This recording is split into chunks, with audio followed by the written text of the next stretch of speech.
Good evening and welcome to a very special edition of previously unseen clips from this series of Would I Lie to You? Joining David Mitchell tonight, Dermot O'Leary, Kirsty Young, Stephen Mangan, Sarah Milliken, Richard Osman, Izzy Sooty, Greg Rutherford, Joan Bakewell, Jason Manford, Susan Cowman, Elle Gedroich and John Richardson.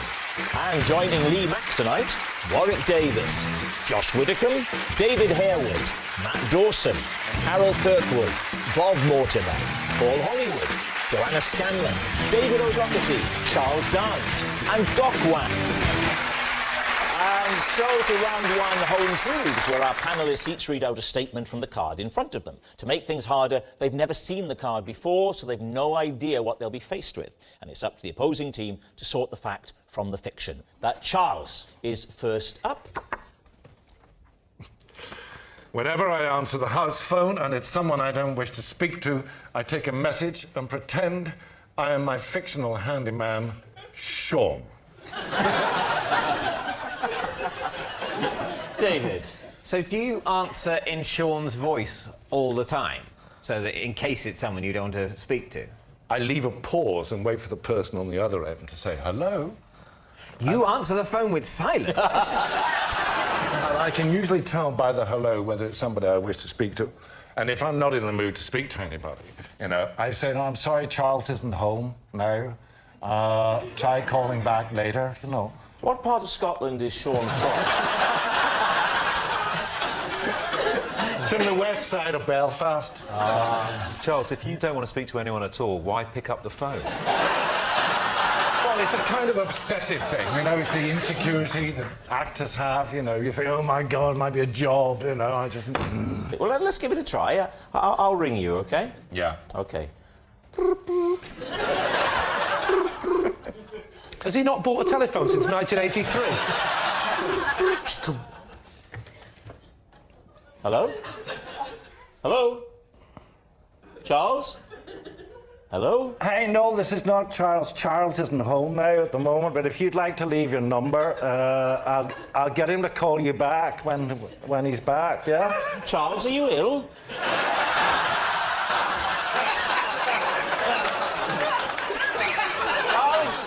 Charles, I'm calling for an ambulance now. It's all right. Get in the recovery position. Oh, God, I'm on my way. So, what are you thinking, Stephen Mangan? I can't see that. Who picks up the phone and doesn't say hello? It's an innate human instinct, isn't it? You can't pick up the phone and go... I know, I'm Sean. Izzy, what do you think? I don't think you just pick up the phone and not say anything. The person might be able to hear you breathing. It all gets a bit creepy. So which way are you going to go with this, David? Well, I think we don't think it's true. You think it's a lie? Yeah. OK, Charles, truth or lie? I'm afraid it's a lie. Joan Bakewell, it's your turn. Once, when I spotted an ex-boyfriend in a department store, I pretended to be a shop mannequin to avoid having to speak to him. Lee? Well, I know what I want to see. Yeah. Yeah. Oh, sorry, no, it's probably different. Sorry. You want to see the mannequin thing? Oh, right. Oh, yeah, whatever. Do that, but then we'll do mine, yeah? I would like to see the mannequin impression. Well, it was in the department where they used to sell a lot of fabrics, and they used to have mannequins draped in just swathes of cloth. So I grabbed a swathe of fabric and just dragged it across my shoulder, and it was full length. Where was this? Well, we haven't said where it was. It was in Dickens and Jones on Regent Street. Oh, lovely. And when was this? Oh, it's a long time ago, early in the 60s. Surely you weren't old enough to shop on your own in the early 60s, Joe? So gallant. No, I'm kidding, I believe you.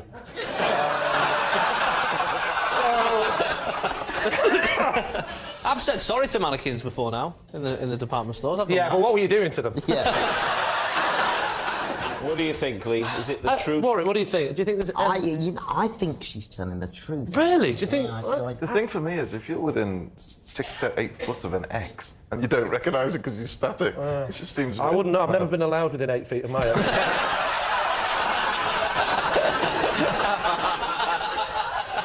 Go on, then. I say it's a lie. OK, they're saying it's a lie. Joan, was it the truth or was it a lie? It's a lie. Dermot, you're next. I sometimes move bowls and plates from the bottom to the top of the pile so they don't feel left out. Lee? How much time have you got on your hands? Is this system only for the plates and the bowls, nothing else? It's for the side plates, big plates, yeah, and your regular bowls. So, for example, if the 4 have gone in the dishwasher and there's, say, 2 left, I like those 2 guys to be first up next time, which I do understand attributes some kind of personality to an inanimate object. That's why they put you on David's side.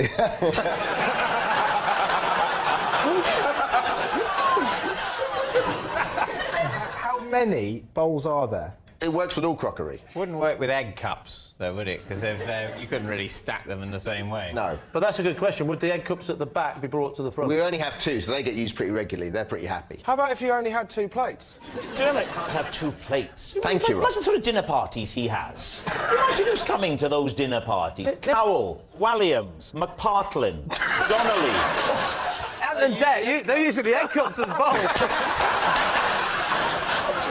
When was the last time, if you can remember, that you actually thought it's time for a change? Let's move these fellas out of the way. Let's bring these guys up. How recently? Oh, last week. Really?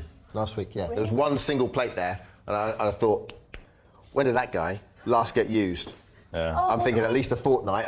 He's got to go to the top. Dermot, how do you keep track of how many pills and tablets you're meant to take in any one day? Do you have a system, or does your carer really oversee all of that?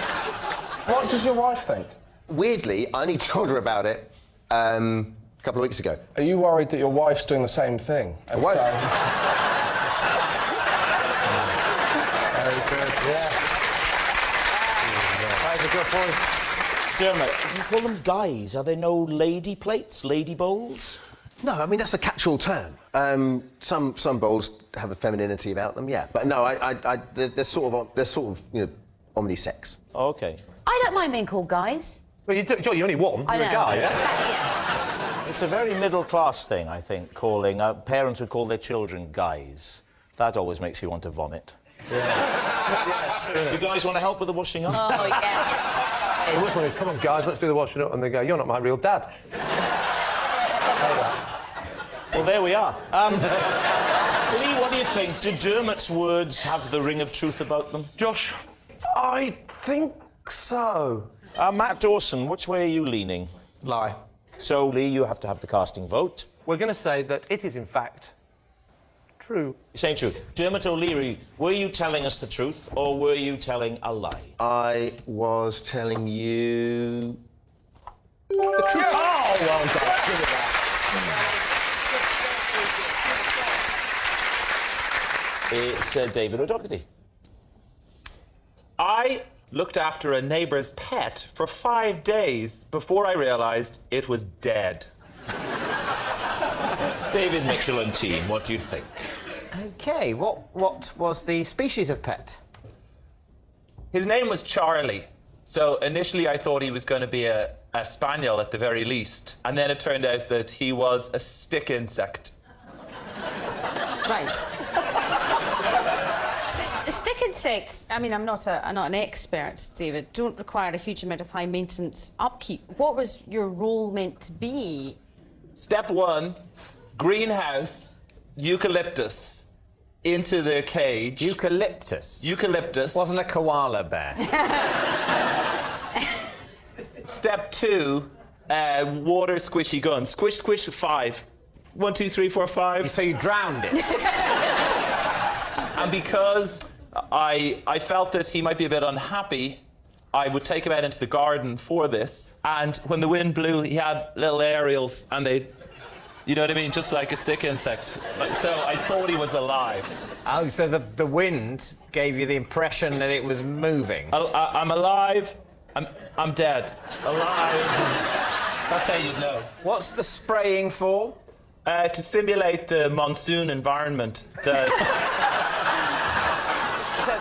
They come from a part of the world where there's a regular daily 25-second monsoon. Yeah.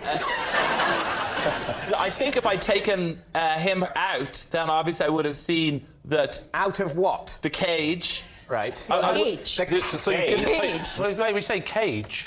He was in a tight met. You're supposed to be on my team. I know that's what they're thinking.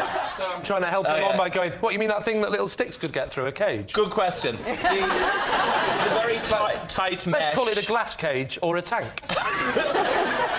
No, because no, they couldn't breathe then. No, you don't have a lid on it. You have a. Oh, actually, no. Good. I was going to say you have a will mesh. You stop designing hutches for stick insects?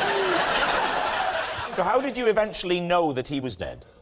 I was putting in the eucalyptus and removing yesterday's eucalyptus, and he was... Who'd been eating yesterday's eucalyptus? No, it was... I just take it out, and he was like this, OK? And then when I took it out, it brushed past him, and he just reacted like this. And you know... Yeah. That's a fair description. So what are you thinking, David? Is that truthful, or has he made it all up? I don't think it's true, because I think stick insects sort of live in gangs and aren't as he describes them. Gangs? What's the collective noun for lots of stick insects? Trees. Do you two think it's true? Because I'm very happy to defer. It has the ring of truth to it. I would go for... I'll say false. Susan says lie. Richard? I say true. You say true. David? Well, I think it's a lie, so... You think it's a lie? You're saying it's a lie. OK, fair enough. David, they think you're telling a lie. Were you telling a lie, or were you telling the truth? This is a 100% trustworthy face, and it was telling the absolute truth. Oh. Sorry. It's David Mitchell. I once got stuck in a cave for an hour after getting the hood of my cagoule caught on a stalactite in a way I couldn't untwizzle. Right, caves and stalactites. Lee, Mack's team. Well, the bit that we definitely believe about that story is cagoule. Cagoule. Yeah. Not doubting cagoule. Oh, yeah. Yeah. Red. And when in the last 3 weeks did this happen? This happened when I was a boy, a child, a human A boy child? What cave was it? It was somewhere in France. Ah, holiday? Yes. Deliberate ploy by parents to get rid of you? Give him the baggy cagoule and find a stalactite, then run. You were in there for an hour? Yeah, I was caught on the stalactite. For an hour? For an hour, Just remind me again, stalactites go down, right? Stalactites hang down. Hang down. Stalagmites go up. And the easy way to remember it is Yeah. that stalactites have a C in them. Stalactite, C for ceiling. Yeah. Stalagmites have a G, G for ground. No, it's the stalactites come down, isn't it? Your tights But come down. tights go up as well. No, they don't. Not when I'm around. How did you eventually escape? My dad came and released me. So you're with your family on this trip? Well, they were sort of... It took them an hour to find you. I would have thought, if I'd have lost you and you'd have been my child, it would have been 6 or 7 days. So what are you thinking, Lee? Could this be true? What do you think? I'm going to go for a lie. You think it's a lie? Bob? Lie for me, Lee. Lie. Lie. David? It's a lie. Yes. Joanna, you're next. I used to vet potential boyfriends by getting them to play me at darts. I could tell more about them in one game than I could on 10 dates. David? So, what was it about their darts playing that told you things about their personality? Stance. It's the sort of liquidity of the way they stand in that position. The liquidity? But was this linked to, you thought, their character or their physical prowess, if I can put it that way? It's character. It was all about the character. Well, here's the thing, because one of our panellists is quite accomplished at darts. Oh, yeah. It's Lee. So, Lee, would you demonstrate? Yes. And then we could ask Joanna to analyse and come to her own conclusions. You're good at darts. I've been known to do double tops, I think you know what I'm saying.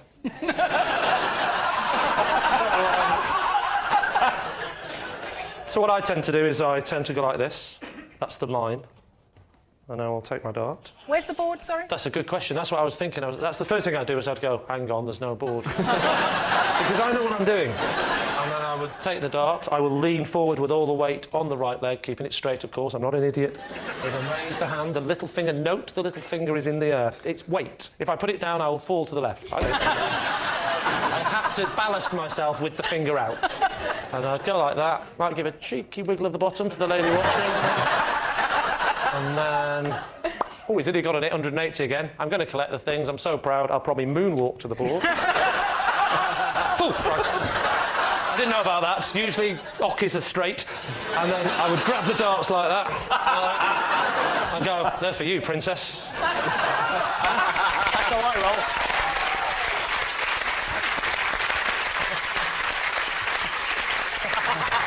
Now then, you've seen a fulsome display. So what judgments, what conclusions would you have come to about Lee from that? You all saw it. There's evidence there of the kind of... It's about a certain sort of flow. Yes. And I think Lee gives quite a good impression of being a bit of a moron. It's true, he does. He does. But what I think that belies is the fact that underneath it he is a bit of a kind old softie. Yay! Yay! And that's kind of what I'm looking for. So, David, what do you think? Kirsty, what do you think? I would tend to think it's true. Greg? Yeah, I sort of think the same. Can I say I'm sort of 70%? I'm not 100%. So what percent are you? 50. You're 50? Well, the thing is, it could be either, that's the thing. Well, that... I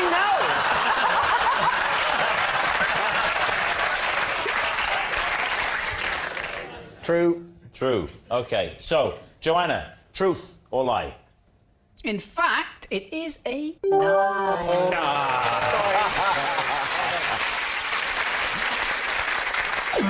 It's Gok. Right.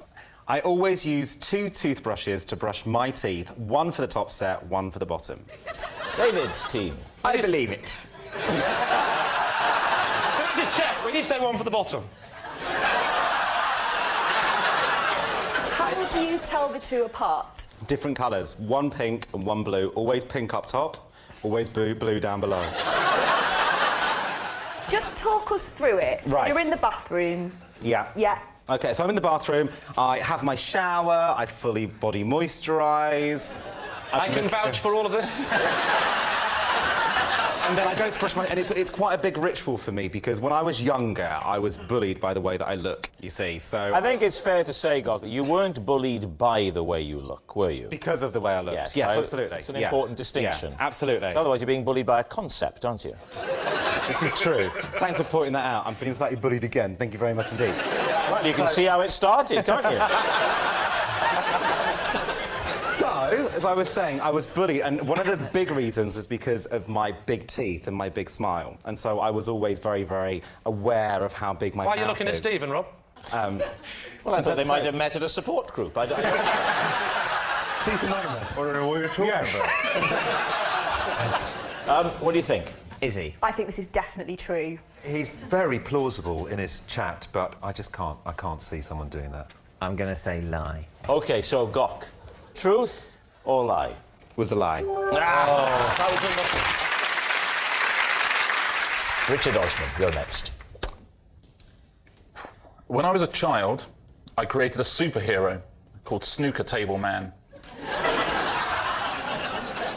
He had 3 key skills and 1 mortal enemy. Lee, let's start with the obvious. Who's the mortal enemy of Snooker Table Man? Vampire Ray. Not... It was based loosely around Ray Reardon. Ray Reardon? What were his 3 skills, Richard? A lot of his skills didn't have an awful lot to do with snooker, I'll be honest with you. He took on the form of a snooker table, because then he could get... Whoa. What? Just one question to clarify. What the hell are you talking about? snooker table man he would take on the form of a snooker table in the same way that the TARDIS would take on the form of a phone box. It's not crazy.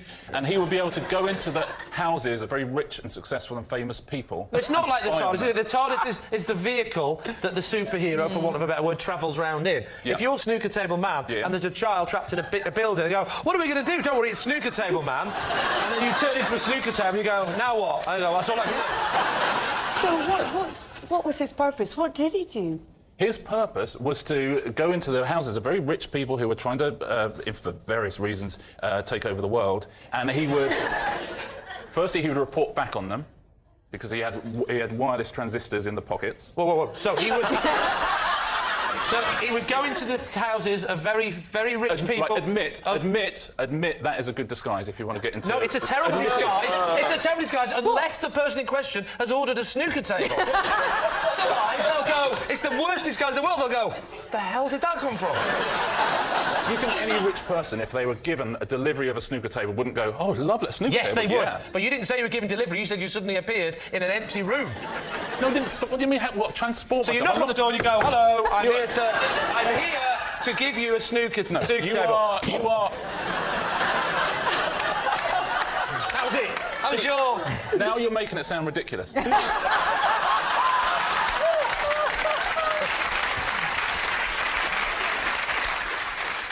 How did he move around? He didn't move around. That's the beauty of it. People moved around in. That's snooker tables. You know what? I won't tell the rest of the story if you're going to mock me.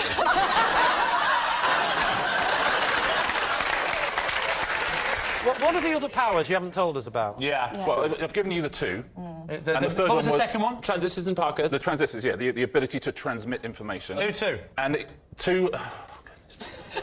Who do you think, if we're trying to save the world, who do you think he's transmitting to? Steve Davis. Firstly, me.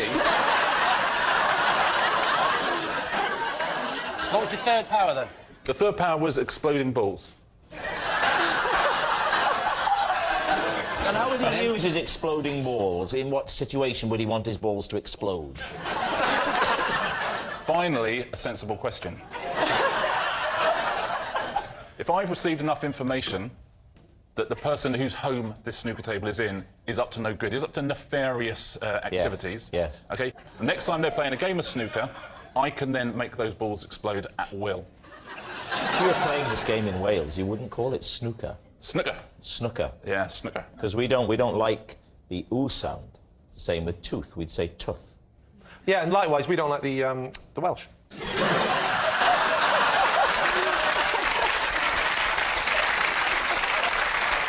Lee, what are you thinking? I think it's a big fat lie. You think it's a lie?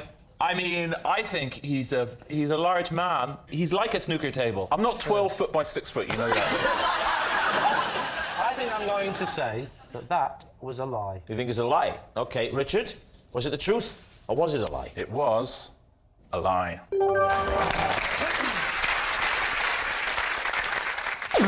It's John Richardson. When I was a child, I was told to stop stalking a clown. Why were you stalking a clown? Because I liked him. How old were you, John? 9. What was the name of the clown? Dozy David. Dozy David? He was opening a shopping centre where I grew up, and I saw what I believed was genuine magic. What did he do?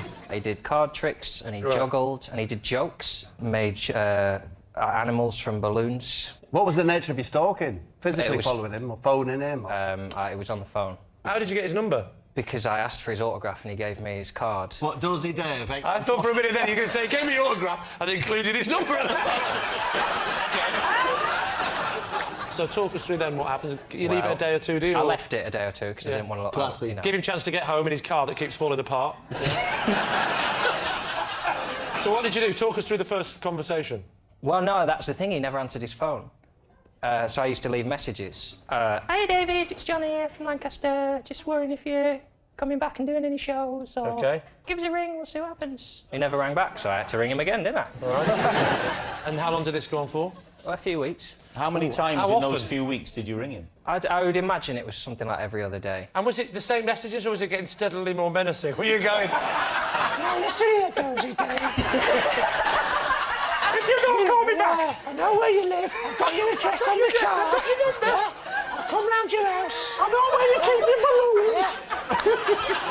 If you don't call me, I'll get a bucket of confetti and I'll throw it right in your face and you'll think it's water. Yeah. And what's worse than that? Just watching you. Yeah, what's worse? I'm going to come round and mend your car. Did this carry on long enough that the message of your voice was getting deeper and deeper, wasn't it? Now listen here. This has been 23 years. How'd you make a poodle out of a balloon?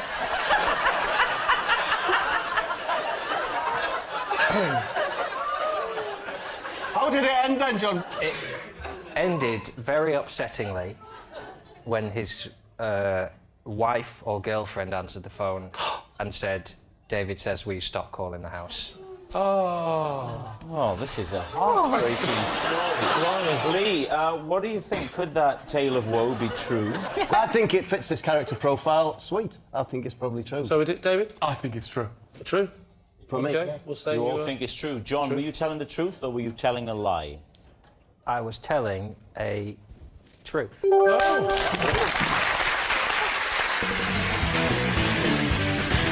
Lee, how do you know Ian? This is Ian. He is my supermarket delivery driver who accidentally got... I can't remember. I just want you to know this is absolutely true. But they do insist that we say it exactly the way it happened. So here we go. Right. This is David. No, what's your name? Lee, perhaps you'd like to explain how you know Ian. Never met him. This is Ian. Right. This is Ian. This is Ian. Listen, I think it's fair to say the opposition have got it down to 50-50.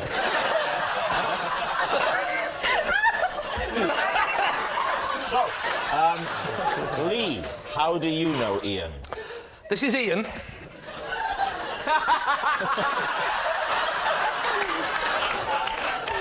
Ian, do me a favour, could you sellotape that to your face? Right. This is Ian. He is the supermarket delivery driver who accidentally trapped me in the back of his van and drove me to his next drop-off point. Right. And finally, David, what is Lee to you? Not Lee, sorry.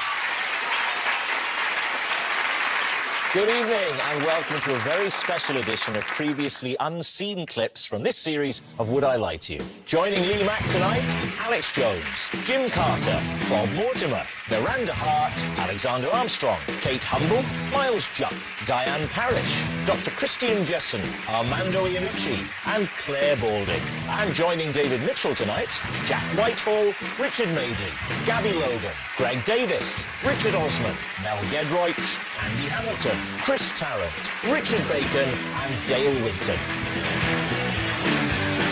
And so we begin with round one. It's Home Truths, where our panellists each read out a statement from the card in front of them. To make things harder, they've never seen the card before, so they've got no idea what they'll be faced with. It's up to the opposing team to sort the fact from the fiction. And, Richard, you are first up. My family don't have a swear jar. We have a bore jar. Whenever a Madeley says something dull, they have to stick a quid in it. Blimey, have you got a change machine at home? What do you think, Lee? The Madeley bore jar. Could it be true? Well, yeah, we'll go with true.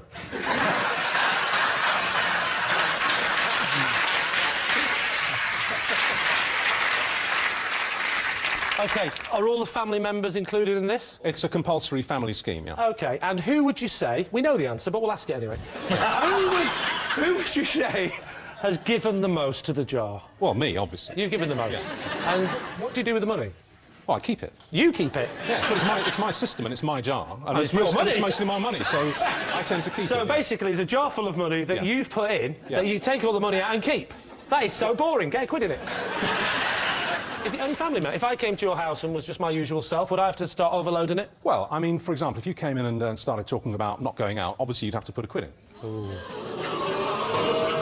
Trust me, if I was in your house, I wouldn't be talking about not going out. The last time you put up... not poor Jack or Chloe or long-suffering Judy. The last time that you put £1 in that jar, what was it for? I was reading something about fiscal policy out of the Financial Times, and Judy said after about 3 seconds, jar. Maybe she was agreeing with you in German. What do you think, Lee Mack? Miles. I think this is true. Do you? Yeah, but I find Richard intrinsically believable. So you think Richard's telling the truth, Kate? I think it's complete rubbish. You think it's a lie? Yeah. I'm going to say not true. You're going to say it's a lie. Richard, are you telling the truth or are you telling a lie? Well, I'm afraid the answer is deeply boring. I lied. Bob, you're next. I have a didgeridoo suspended from a tree in my back garden so that when the wind blows in a particular direction, it pops soothing sounds of the outback into my bedroom window. David's team, what do you think? Pops soothing sounds of the... Yes. What a poetic way of putting it. Thank you. Do you genuinely believe that that particular instrument makes a pop? How would you describe it, Greg? And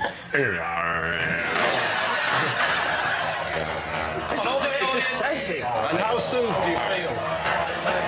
Right, everyone stop popping. I get this every night in my house, please. Where is it, Bob? It's in a tree? Yeah. And you made a conscious decision to put it in the tree? Yeah. I thought you said it was hanging from a tree. What it is it's trapped in a V. Is there a name for that area of a tree? Is it called the Clooney or something? It's called... I don't believe George Clooney's holding a didgeridoo at Madrid. It's gone. Why don't you believe this? This part of your finger there is called the Clooney. Is it? So I'm assuming... I never knew That's that. why I said I know it's Clooney. Where and it's wedged there. It's wedged in the tree's V. Yes, it's wedged horizontally in the tree's V, facing southeast, which is the prevailing wind where I live. Where do you live? Not Britain. Britain. No, the prevailing wind in Britain is southwesterly. It doesn't happen every night. So tell us what this sound does for you, then. You're lying in bed at night and you had a lovely day, you're just settling down, you hear... And then what happens to you? I'm soothed. And the mind is soothed. Do you know you get things that will do the same thing to, say, your throat? Yes. It does it to the mind. What if your brain's fine? You don't want to hear that every time it's windy. You're always soothing your brain. That's what sleep is. Hence the success of the pillow. Yeah. Just say, though, Bob, I've been led to believe by out-of-work hippies over the years that the didgeridoo is an incredibly difficult instrument to play, and yet it would appear that all one has to do is to pass air through it. No, you have to position it correctly, just as you would have to over your mouth. I've done that by utilising the Clooney. Tree. You're using the for Clooney example, tree as human lips. You get any kind of noise of a didgeridoo. The Clooney, which it doesn't exist, on Bob's tree, would have to be flesh-like, because the Aboriginal doesn't just go... because it's not just wind, they use their lips. Very good point. Very good point. Just coming up this time of year, I admit it's a lot better.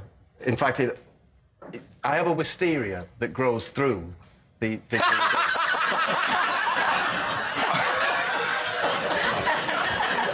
Of course. And when the wisteria comes into leaf, not only does it pipe the wind towards the didgeridoo, but it acts as the lips. It's long been said that if the wind blows in the right direction through wisteria, it can play any instrument in the world. It's time to decide, David. OK, we need to make a guess. What are you going to say? I think it's a lie. Of course it's a lie. We think it's a lie. I think it's a lie. Well, Bob, were you telling the truth or were you telling a lie? I was lying.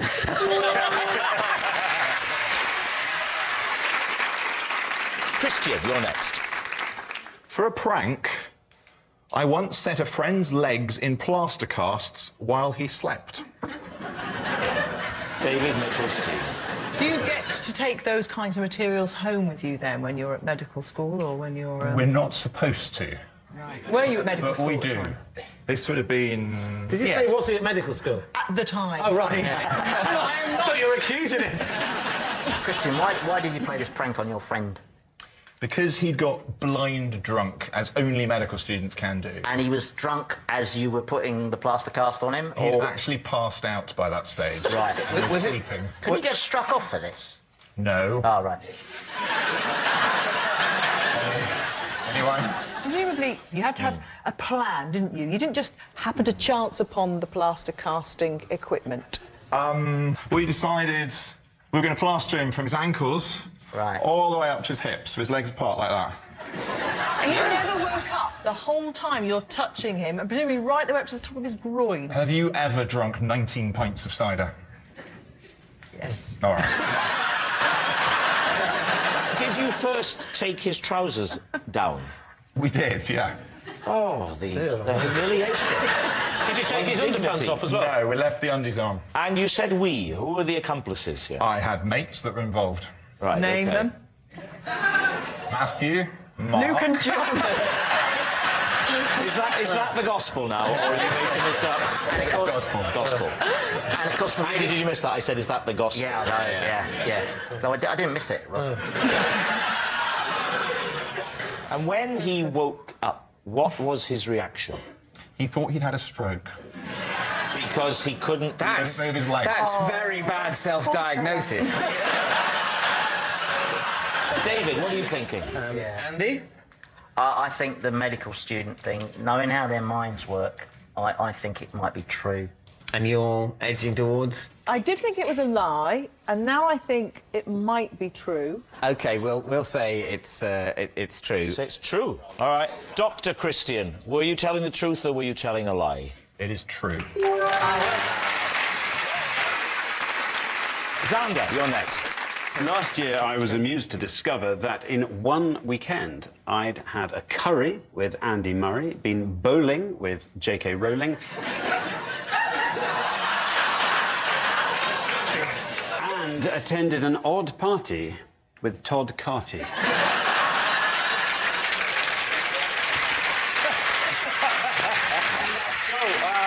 David, what do you think? Oh, what a weekend that was. What was odd about the party? Where do I begin? The first indication that it was an odd party, there were chicken wings that were brought around, for example, that everybody dived on. And it was only when we'd eaten most of the plate when someone went, and then this is still quite red. And we all noticed that actually that nothing had really been cooked at all. So we were all dicing with salmonella. There was a husband and wife there who had the most enormous row. It was a very odd. So a row and disappointing food. Yes, disappointing. This is a normal party. I'm fascinated with the bowling with rolling. Was it the sort of bowling which ladies of a certain age in white do in parks? No. Or was it 10 pin, 3 fingers in the old... 10 pin, 3 fingers, yes. 10 pin and 3 fingers. Did you have to change from your normal shoes You bet. into the red, white and blue sort of comedy bowling shoes? No, we had purple shoes. This was the livery of this rather chic posh. bowling place. It was a posh Where was the chic bowling place? The chic bowling place is in London's Bayswater. Oh, I've been there. Yeah. Are the shoes purple? Oh, that's where J.K. Rowling goes. Yeah, the rolling alley. What's Let's cut back to Murray and Curry. We were in this rather large curry house in Milton Keynes. Milton Why were you in Milton Keynes in a large curry house with Andy Murray? Yeah. Exactly. It was a charity event. After which we repaired to a sort of mini Taj Mahal building in Milton Keynes. At another table, though, 3 people who'd been sitting there for quite a long time we hadn't noticed, eventually we spotted were Andy Murray, Mrs. Murray, and someone who I can only imagine was his agent. And we, after a little while, obviously felt we'd better go and tell him he was Andy Murray. So you went and talked to him? Well, only to tell him he was Andy Murray. So what are you going to say, David? Is this true? Duck, you see. What do you think, Chris? Well, he's just got a little shifty little face, hasn't he? So you think basically it's a lie? I think basically it's a lie. You know, Xander's a man about town. He's quite hello. You know, I can imagine him in the I can imagine him in the purple bowling shoes and the the Andy Murray. I can imagine that. At a party with uncooked chicken wings and Todd Carty, I don't know. I think it's probably a lie. You're saying it's a lie. Xander, were you telling the truth or were you telling a lie? Well, it is, in fact, a lie. No! It's David. Once a week, I love to eat a full English breakfast, but can only do so if I'm entirely stripped to the waist. Lee's team, what do you think? Once a week, you say? Yeah. Any particular day of the week? At the weekend, usually a Saturday or a Sunday. Do you know what the weekend is, David? Do you cook it? Do you cook it in that state of undress, or do you get undressed once it's cooked? I get undressed once it's cooked. There's a limit to the amount of undressing. I take my top off. Boxers or... No, it's... I think it's waist up, I think. That's the... Yes. Waist up, It would be odd if he had a breakfast... From the waist down, he's stripped naked. That would be odd if you went round to his house and said, thank you, David, for the sausage and beef. We're not done yet. Yeah. No, that's... Get them off! I'm not going to ask why. I'm about to ask. Oh, good. What on God's earth function does taking your top off play in this breakfast? In many ways, I've lost a lot of self-respect. You have. And sometimes I like to wallow in that. In that case, we think it's true. I do find there's a certain amount of splatter involved in the eating of a full Is this English. getting sexual? Not from my point of view. Is this on your own, or would someone join you? More usually on my own, but I wouldn't... Would you like someone to join you? I don't think so, really. I'm not offering. Can I ask you a question? Gabby, do you like a fried breakfast? David, is this... Sorry. Is this for practical reasons? As you say, just to stop the splashing, or is it a lovely sense of liberation? I think it's partly practical, partly, yes, of course, you feel closer to nature. So what are you thinking, Lee? What are you going to say? Is he telling the truth here? Christy, what do you think? Do you eat with your clothes on? I do. You don't strip off for any reason to do with eating? No, not really. Do you think he does? Having got to know David during the course of this evening, I rather suspect he does. Diane, do you... No, I do not. No. No, I was going to sorry. say, do you believe... I was going to say, do you believe it? I wasn't taking the opportunity to go, do you have fries? Do you want to come round my house? Will you take the top off? I wasn't going to say that. No, I was of thinking course it. not. I was absolutely thinking that. I've never said it out loud, but now you've brought it up. Do you want to come round on Sunday? I've got burnt-out potato waffle. Do you think David is telling the truth, or do you... I think he's telling the truth. I think David's a well brought up, educated chap. Yes, He'd never no, do anything never. quite so stupid. But So it's the not bow true. tie. It's not true. I'm on lie now. Yeah. OK, we have to go with lie, then. You're going to say lie. David, truth or lie? Please don't be true. It is a lie. Thank you. Next, it's Jim. After being knocked unconscious by a frisbee for 3 days, I could only speak in a thick Scottish accent. David's team. Bit harsh, that. Just because you're Scottish doesn't mean you're thick, does it? So what was the occasion of being hit by the frisbee? I was playing with my daughter and her friends and sort of playing frisbee, you know, with a bunch of people, and this young lad just let it go, and it just caught me right on the side of the head. Did he pass out first? Well, no. Well, I don't know really. I went sort of strange and I had to sit down, but I don't think I physically. So you sat down, feeling a bit dizzy. You sat down, and at some point someone asked how you're feeling, and you found yourself answering. I think I said, "I'll tack the high road, and you tack the low road," and that was. Was it just the voice, or for the next 3 days did you not eat lettuce and loathe the English as well? No. Some of us do eat lettuce. Yeah. In fact, I went up to the accident and emergency, and somebody there, when they met me, was convinced by my wife, who took me there, that I wasn't Scottish. She tried to calm me down and said, "It will go away." Your wife needs to be there to persuade, just to say, "Sorry, he's not really Scottish," because they get a lot of people who aren't just Scottish but want to be cured. Frisbees are dangerous things. I took my son out, my older son, when he was about 5 or 6, to a field area, and I said, stand there, we are going to enjoy the frisbee. So he stood over there. I wish you were my dad. And what I hadn't told him was that he was meant to catch the frisbee. So he stood there full of the trust of a trusting son like that. And I did a great throw. You know when you straighten the arm, so it goes, and it went, shh. And he looked at it with a lovely, innocent face, and it went, bang! And blood went, psst. And the shock on his face that his father had done this to him. He said, "What the hell have you done, you idiot?" So what are you thinking, David? Well, totally true. Well, this is my concern. Jim has very reasonably been reticent about doing a Scottish accent in this bit of the game. Yeah. I suspect, and maybe I'm wrong, and Jim can prove me wrong, or otherwise, but I don't think that he necessarily does a very convincing Scottish accent. Jim Carter can't do a Scottish accent? Well, because lots of people can't do various accents. Lots of very good actors can't do certain accents. And I think it would be unlikely that the accent you'd get, if concussed, would be one that you couldn't previously do. Disagree with that entirely. Do you? Yeah. Well, get your own team.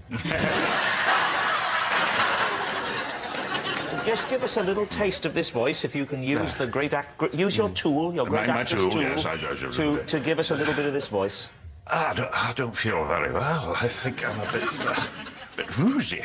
That's lovely, isn't it? It's Radio 4, it's Saturday afternoon, it's a play. All right, so David, truth or lie, what are you going to say? What do you think? I think it's true. You think it's true? I'll take the hit. I think it might be true. Well, OK, I think we're going to say it's true, then. Jim Carter, were you telling the truth or were you lying? I was telling a lie.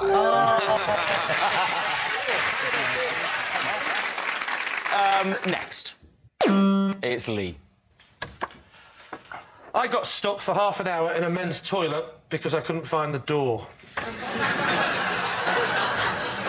So where was this men's toilet? Next to the ladies. Were you on your own? Yes. Where was Apart from somebody singing some Wham song, I don't know who he was. And where was this ladies' toilet that it was next to? It was in the place I worked at, which was bingo hall. And so presumably you managed to find the door on the way in? No. Without being facetious. Right, I didn't do that. You found the door.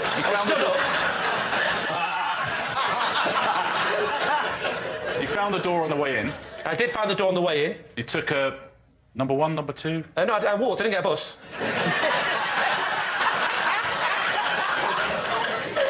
You've popped into the toilet. Yes. It doesn't really matter what you'd gone to do. Well, I think what does matter is whether or not he'd gone into a cubicle or was just approaching a urinal. Yes, that's a good question. And how long it took you. Right. Given you just walked through the door that then you couldn't find. Walked in the door, I went to the urinal.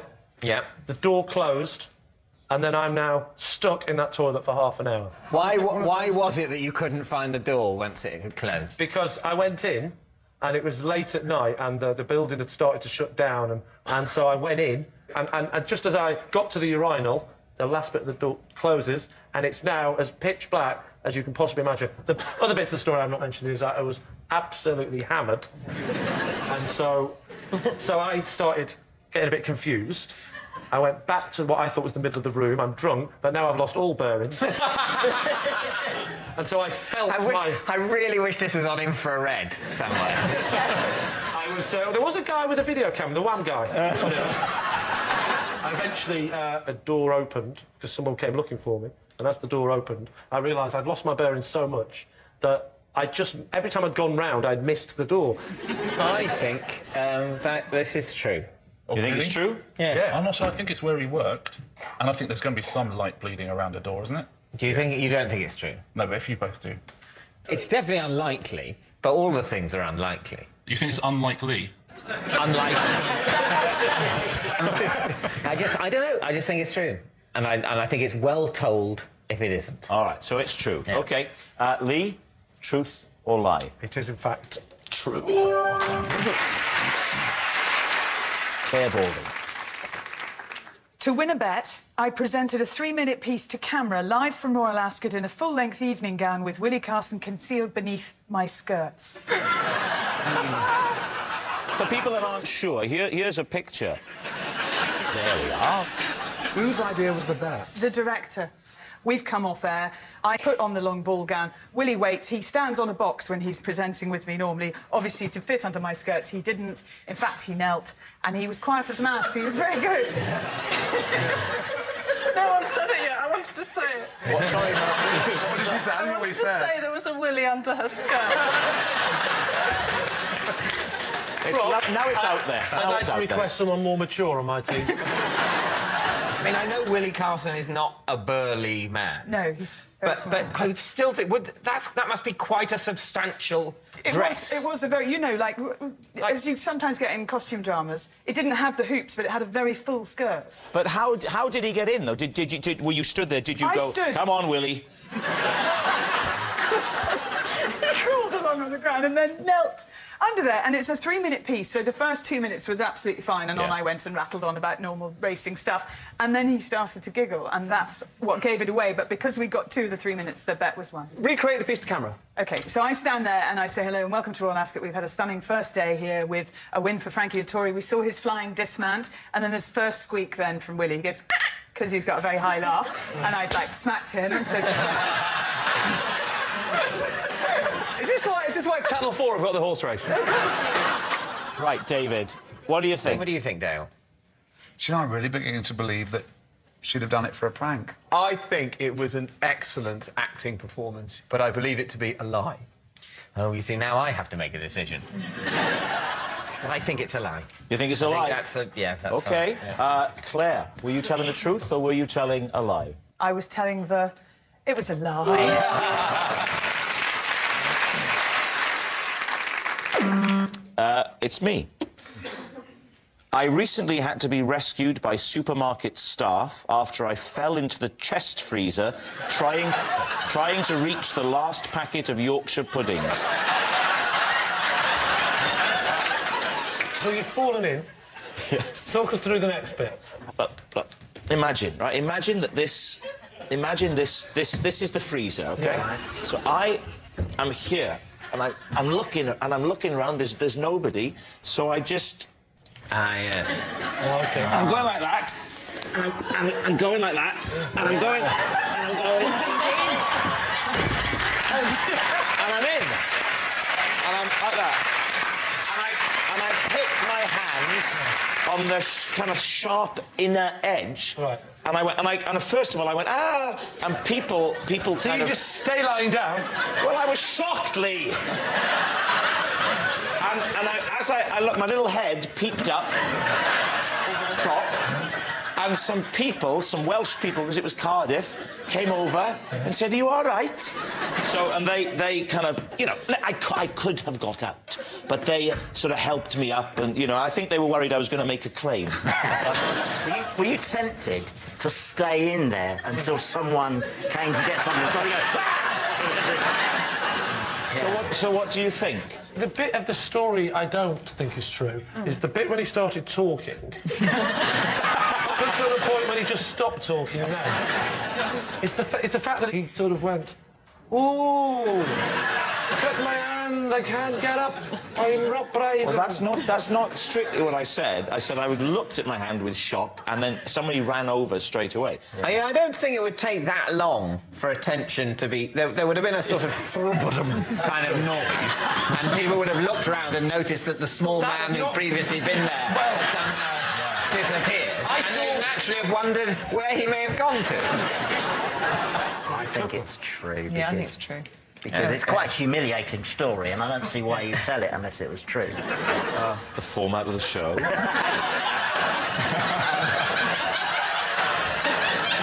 I don't see why you'd tell it if it wasn't true. Andy, I really think you've been missing something this evening.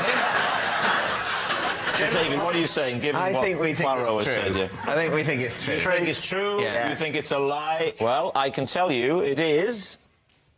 a lie. Well, that's all we've got time for on this special edition of Would I Lie to You. Thank you for watching. Good night.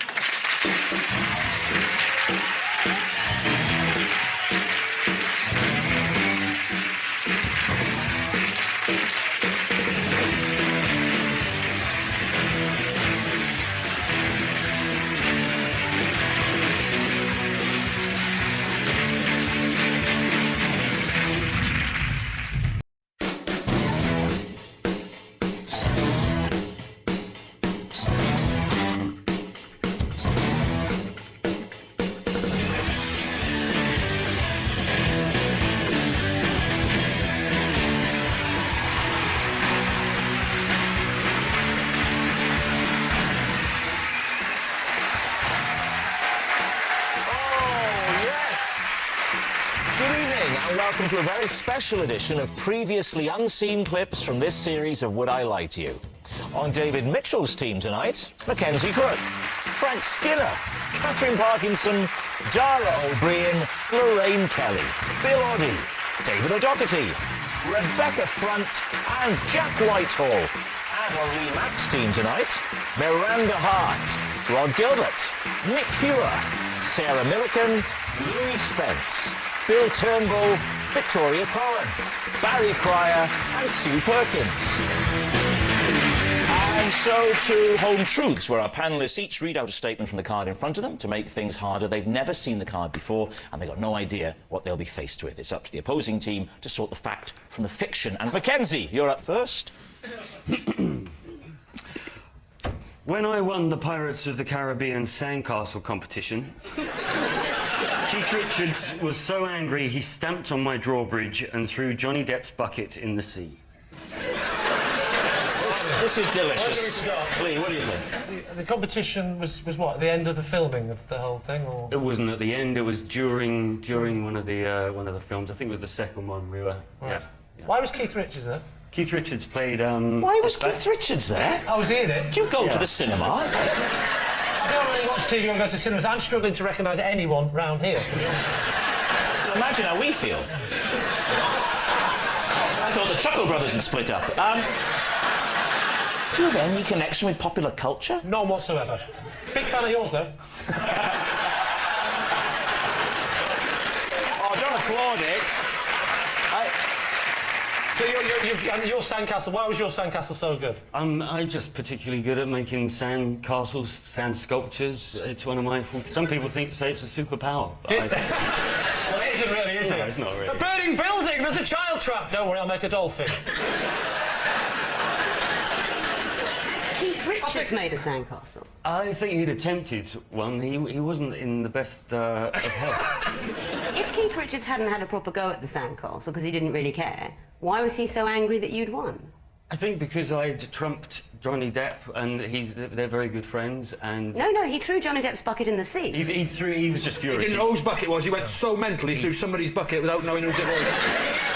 Can you describe Keith Richards' sandcastle? It was basically a mound. Did he try to snort it? And what beach was this? This was on a beach in St Vincent in the Grenadines. Was it a completely empty beach? There was nobody playing on it? We were on... Sandcastle Beach? We were on, like... Sorry, can I just interrupt? If there's a beach with Johnny Depp and Keith Richards making sandcastles, it's not an empty beach anymore. That's going to attract tourists. I doubt they were having to film amongst holidaymakers. I've not seen in Pirates of the Caribbean families, you know, carrying kids into the sea. And Captain Jack Sparrow, sorry, mind you go there, kiddie. Put factor 24 on there. How far out was the sea from where you were making the sandcastles? Gosh, 50 yards? And how... no, what, and Richards made it all the way down to the sea with Depp's bucket? I reckon he ran 10 of those yards and lobbed the rest. He lobbed a plastic bucket 40 yards? I think you've heard enough. What do you reckon? Is he telling the truth? I don't know. You don't know? Do you think he did it? You think it's a lie? No. I think he did it. So you think he did? Do you think the story is true in basic? I think the story is true in its base form. Right. Well, that's pretty much what we need. That's the game, yeah. So come on, then, truth or lie? I'm going to go with Rod and say it's true. You say it's true. OK, Mackenzie Crook, star of Pirates of the Caribbean. Is it the truth or is it a lie? It is a lie.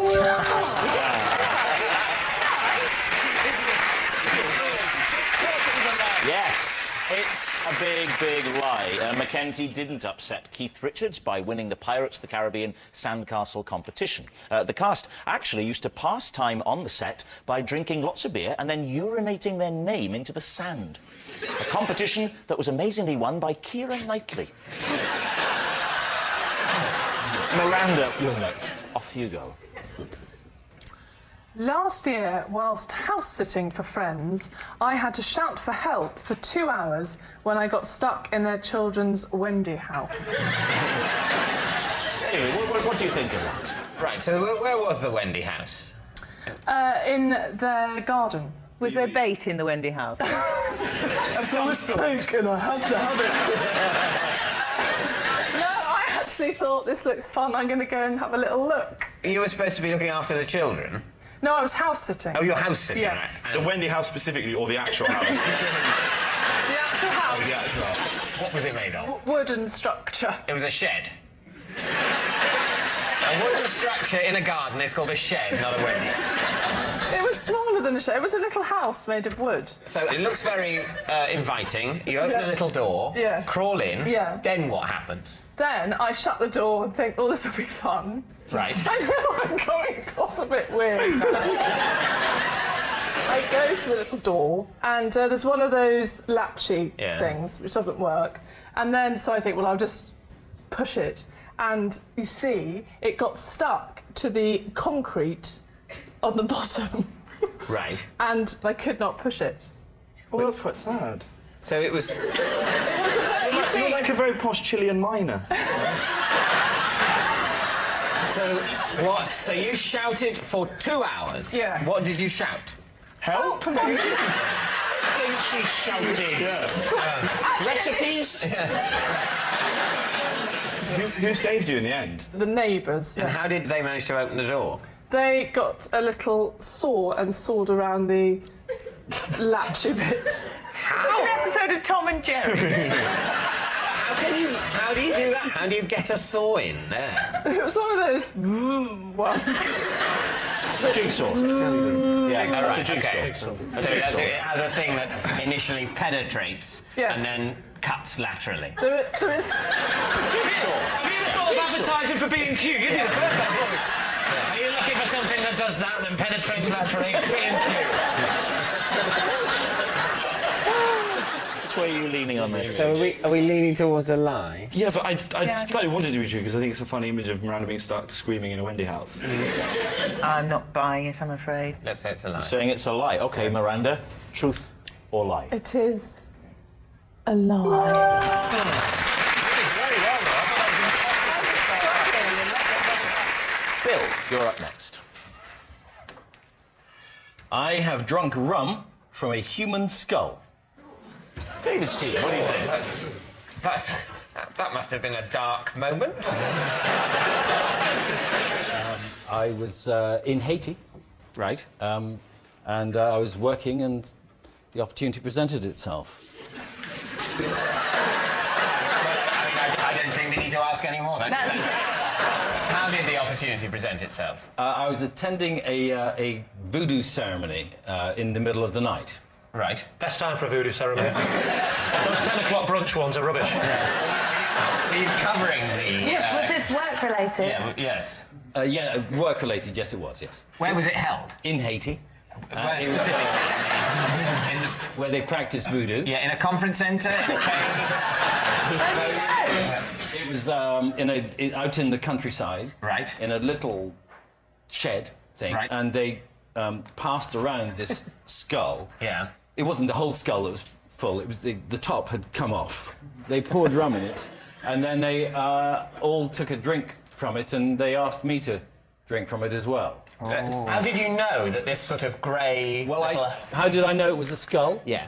Someone told me afterwards. I thought it was a coconut at the time. Right. Did it have hair on the... Did it have hair coming out of it? What? Like a coconut. Like a coconut. He said he thought it was a coconut. There are two hard, round things that have hair on them, human heads and coconuts. Yes, that's the point. Not the skull. The skull doesn't have bloody hair on it.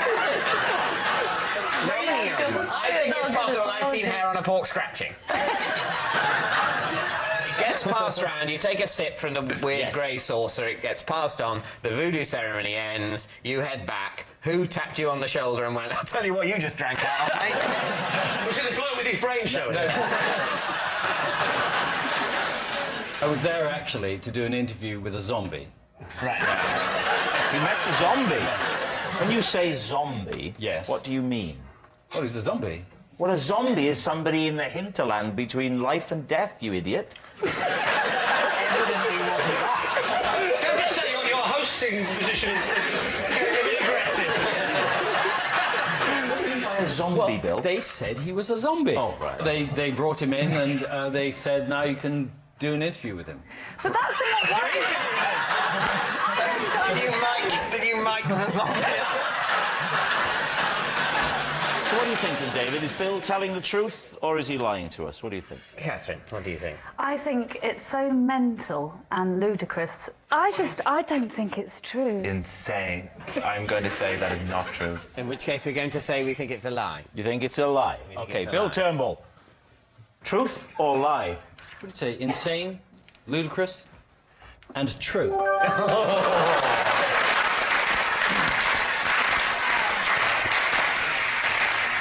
Rebecca. Right. OK.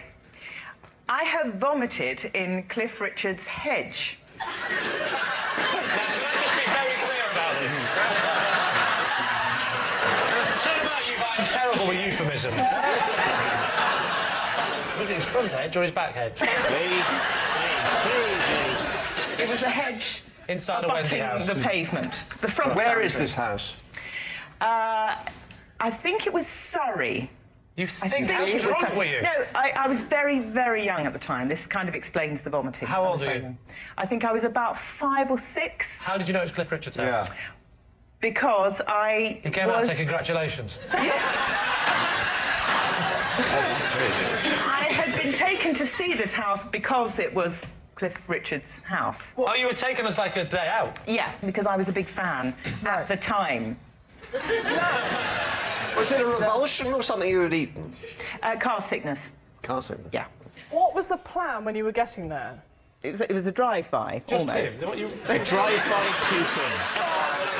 Drive-by puking. Drive-by vomit. Presumably there was a lot of other vomit in the hedge. It was sort of matted with the vomit of admirers. Was Cliff in the house going, oh. What? I'm doing Cliff Richard.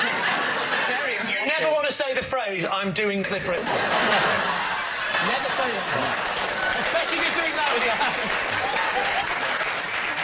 So, what do we think, Lee? OK, well, shall we say true, Nick? I think so. It's a dismal little story. You know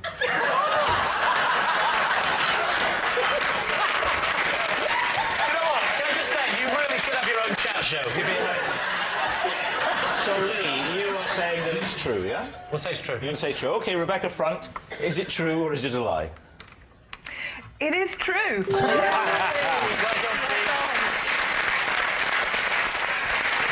Yes! Rebecca did once vomit in Cliff Richard's hedge. Cliff, on the other hand, has never been made to feel nauseous by a bush of any kind. Sarah Milliken, you're next. I once ruined a christening party when I was overheard calling the baby ugly on a baby monitor. David. So the baby monitor, presumably, is by the baby. Yes. So most of the party is in, let's call it room A. Okay. And the baby... How big is your house? Is... Room Z. We'd never speak of room Z.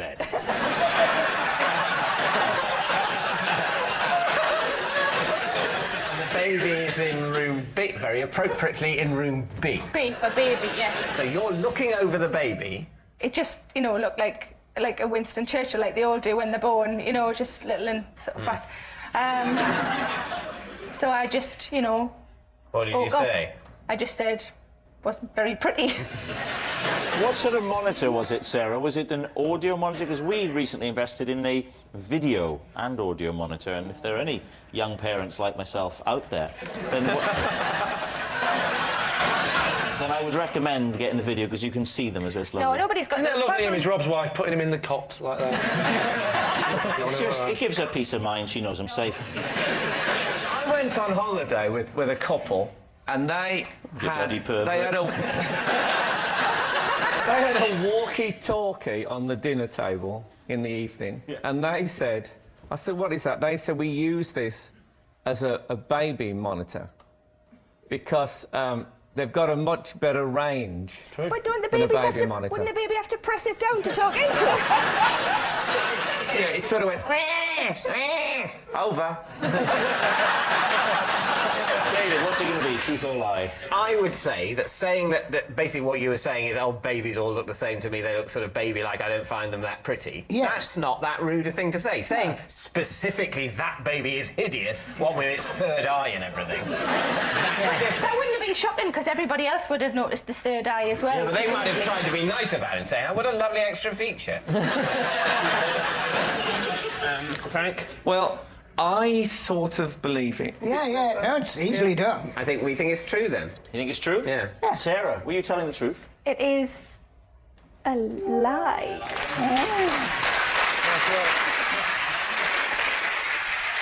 Nick, you're next. Possession. Ah, right. There's a box. If you just pick that up, bring it up to the desk there. And would you read this? There's a card in there. I'd like you to read the card first and then reach back in and take out the possession. Right, OK. This is a hat from my hat collection. I wear one whenever I throw a dinner party.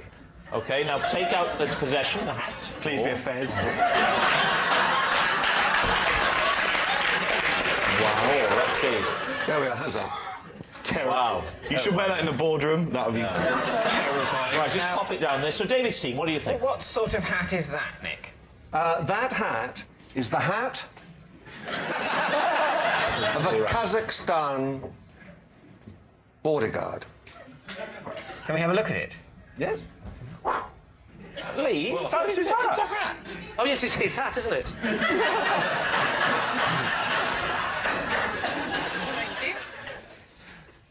I would love to see you wearing that hat, David. Oh, I'd be very proud to wear it. It's a bit small for me. Very fetching, though.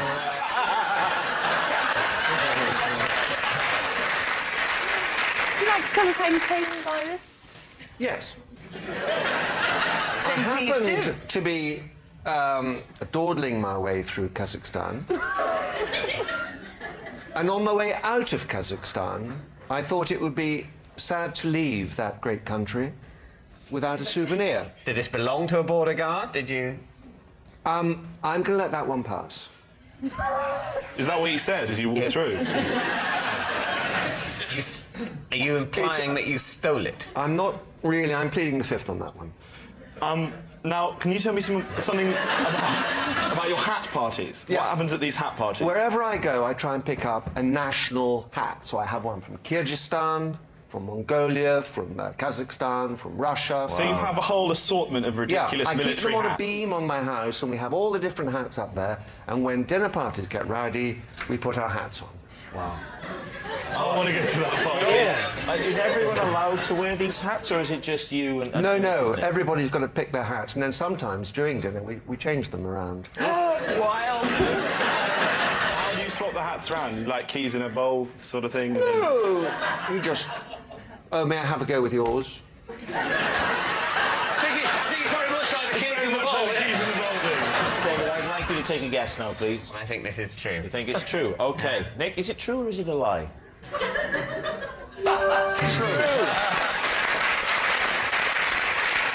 And here's a picture of Nick in another of his favourite hats.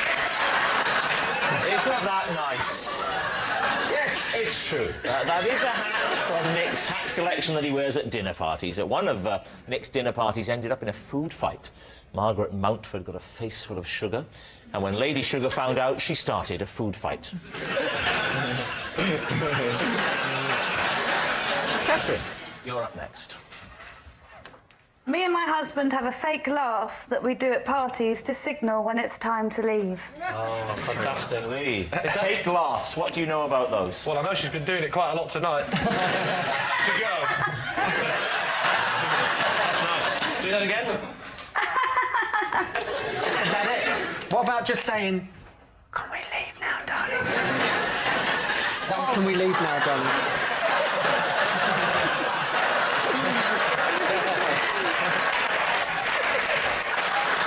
So just put us through this scenario then. You're both having the same conversation at a party with somebody else. And when one of us wants to go home, we will just laugh in a certain way. And does your husband do the same laugh as you, or has he got his own version? No, he's got his own What's version. his His laugh? voice is deeper than mine. Same thing, but deeper? Yes. Like, for instance? Do his laugh. Sort of it's sort of...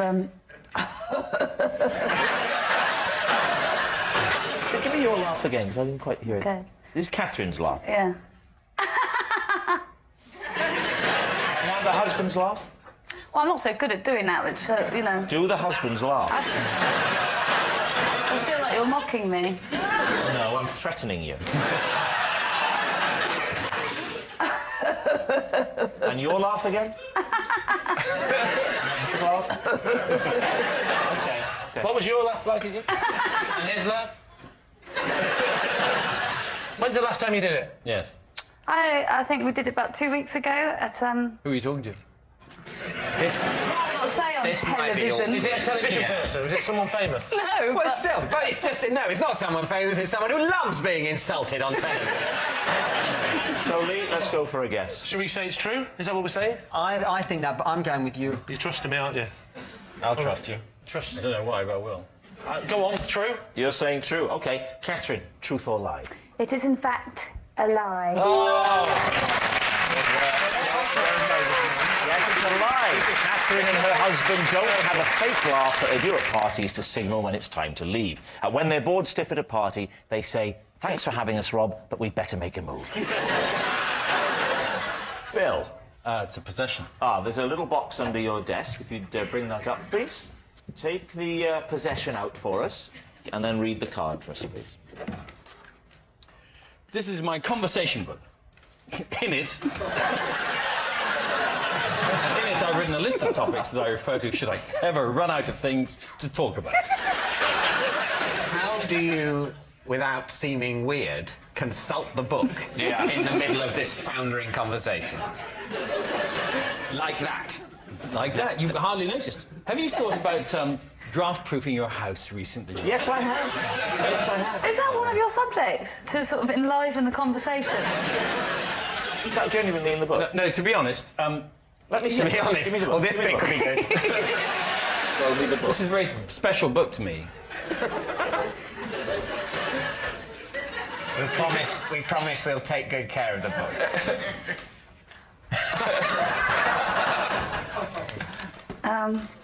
Right, let's have a look. OK. Home insulation tips is indeed the first thing. Interest rates. Very low, of They course. may be going up. Yeah, they may be going up, but not on this programme. Are the Cotswolds overrated? Are the Cotswolds overrated? See? It's interesting, isn't it? Rugby? 3 question marks after rugby. Do you not know much about rugby? Is that why you were a bit worried about I'm just not sure. Sometimes it doesn't really work as a topic. So- and I'm not sure how Not with well it women. would go with you, Catherine. Well, talking quite a about few of those won't go very well with me, if I'm honest with you. Seriously, when was the last time you thought about draft-proofing your... Where do you stand?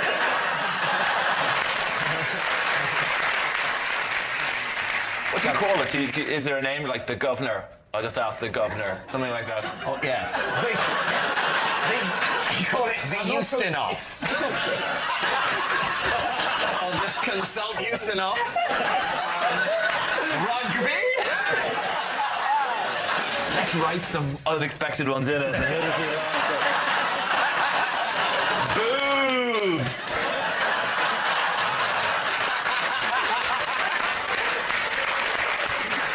So, Archbishop, what do you think about boobs? Oh, my God!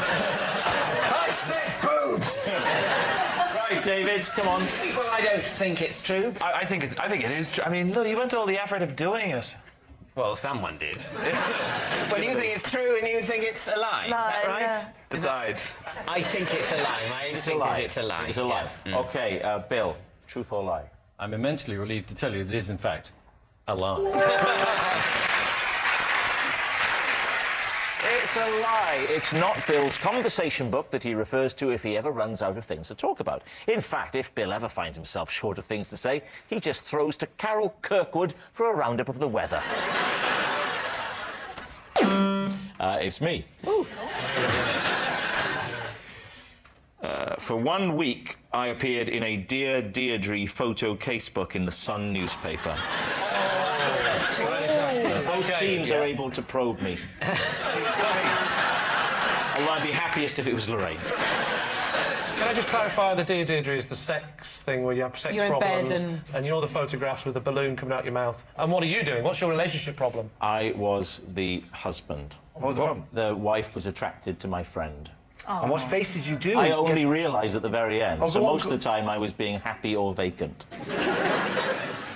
How did you find out in the story about the... that she fancied the... I walked in on them. So I did you walk in? So I had to be shocked. Sorry. I did vacant, happy, shocked and sad. So do happy. Do vacant. Shocked. Shocked. I just walked... Do sad. Sad. Oh. That's nasty. That looks pained. Well, how would you feel? My best friend was in bed with my wife! No, but I'd say something. No, it doesn't look like you're upset. It looks like you're trying to pass something uncomfortable. Let's imagine for a moment that Lorraine was my wife. She is having a relationship with the better-looking half of Mitchell and Webb, OK? Right. But he's not here, so we're against David. Right? So the two of them... So get yourself in a position that might, you know... Oh, we're having an affair, is yes. that the thing? So we have to get closer. I don't know how Do you do it, that. do it, do it, do it. Sit on you. Oh, all right. I don't want to touch you. OK. In this scenario, Am I waiting my turn? Yeah. So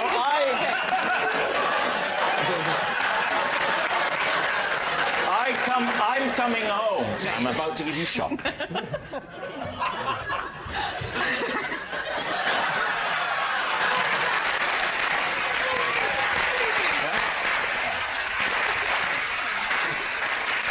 Truth or lie, Lee?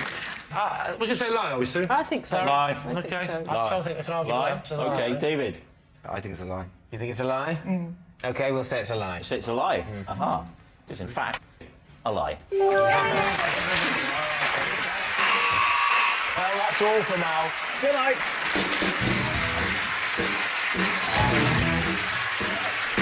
Hot off the press, Ian and Paul are here with Have I Got News for You in a moment on BBC One. Or on BBC Three you can catch up with the laziest couple in the world, Steve and Becky, him and her.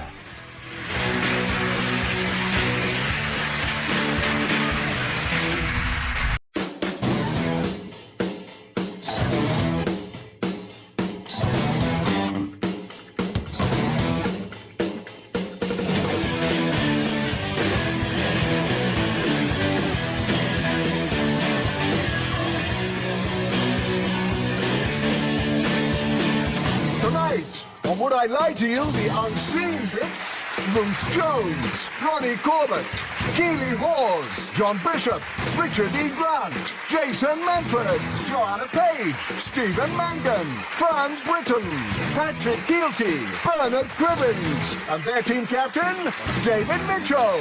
And facing them tonight, Jack D, Patsy Palmer, Martin Clunes, Julian Clary, Professor Brian Cox, Chris Addison, Sanjeev Bhaskar, Kevin Bridges, Deborah Meaden, Peter Serafinowicz, Holly Walsh, and their team captain, Lee Mack, and your host, Rob Brydon.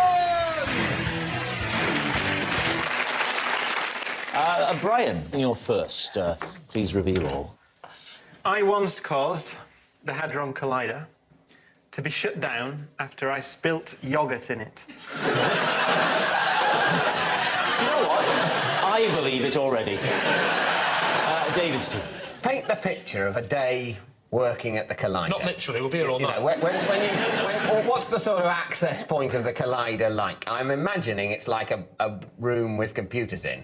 I don't imagine people are sort of wandering around the actual tube bit, finding a little corner to have lunch. During construction, then, of course, you had to go in. And I was responsible for a bit that's about 420 metres from the point at which we create the Big Bangs. And so I was in there, and you test bits when it rolls on. And I was in there in the morning, having my yoghurt. You're not supposed to. That's what the ladies, doesn't it? That's what you're drinking.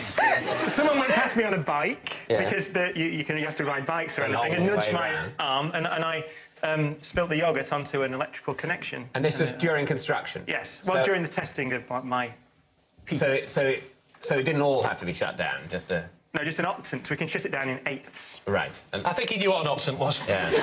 It's for you. It's for you. Can I ask you a technical question? Yeah. What flavour was the yoghurt? It was one of those Swiss, rather flavourless Swiss yoghurts. So there are people in there on bikes. Yeah, because it's 27 kilometres in So they go around on bikes inside. Yes. Sounds like Centre Parks. And you're sitting... Which part of it did you drop the yoghurt into or onto? There are pieces called... I'm going to go into chat-up mode again now. called superconducting cables. If you cool them down to about 1.9 Kelvin, so 1.9 degrees above absolute zero, then they become superconducting, have no electrical resistance, and carry currents of up to 13,000 amps in wires of a very small cross-section. So in layman's terms, is it a wire? Yeah. Did you get yoghurt on a wire? It's niobium tungsten alloy. Sorry? It's a niobium tungsten alloy. I'm not saying it's not a brilliant wire. As David well knows, because they're superconducting, they can I might well know as well. They can carry very high flirting with each other. I know as well. Tell me, you bitch. I'm flattered by it, but you know, I did history. You know, I know that Hitler's dead, and that's it. And, Professor, how long was it closed down for? About 3 months. 3 months? As a result of what you did? We had to replace that piece of the machine. Oh, my God. That was quite expensive. How much do they reckon that cost? That's why I'm on telly now trying to work off the debt. Why do you think I'm doing this? I don't know. In Geneva, if I had any respect left at all. They said, get out there! Get out there! Whore yourself around! It's just come from hole in the wall. Did you own up straight away, or did you say, he hit me, nudge me?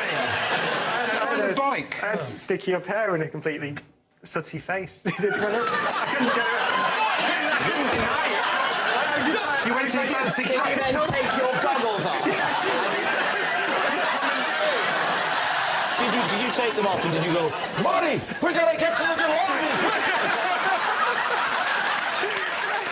So, David, let's take a guess. What do you think? 3 months, that's a big... I just wonder whether he'd be ready to bring it up on a comedy show. So with that in mind, what are you going to say? I think it's a lie.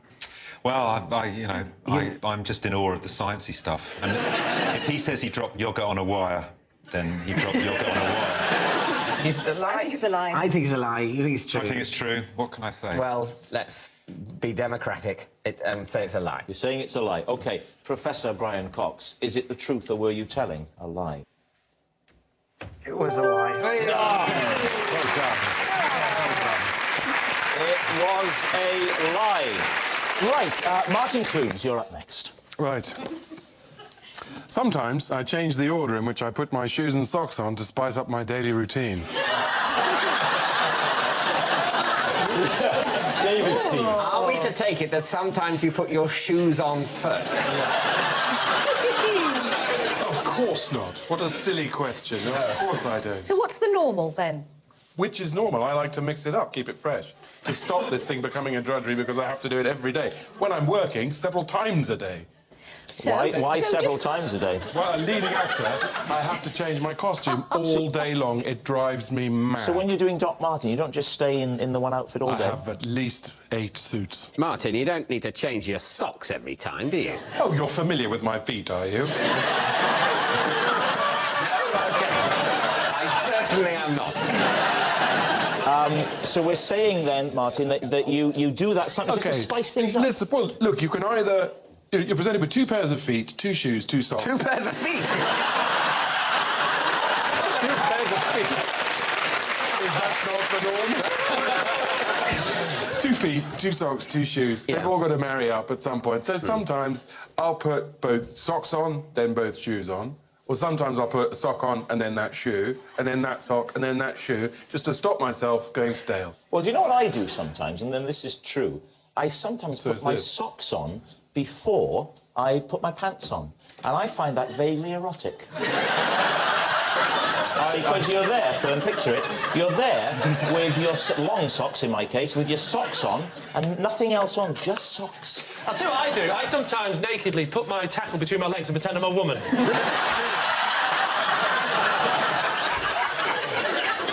You should never put your socks on as a man without any trousers. Really? Why? Just don't. Look at yourself. Have you ever done it?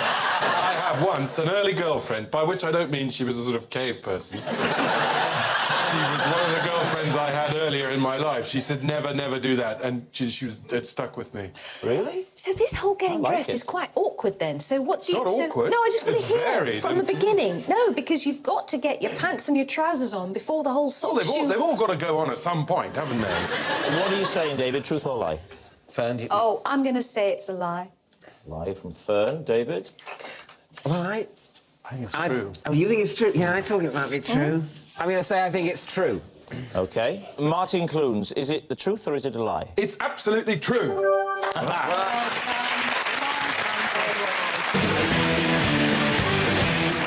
Our next round is called the Ring of Truth, in which I read out an amazing celebrity fact, and all our teams have to do is decide whether it's true or not. So both teams take a look at this. She's not really spiteful, but she's a bit afraid now. You see, I'm drinking all right now. Brandy, now stop it. Brandy, now stop it. Stop it. Isn't she? You've got to be careful. Yeah. Brandy. Down here. That's it.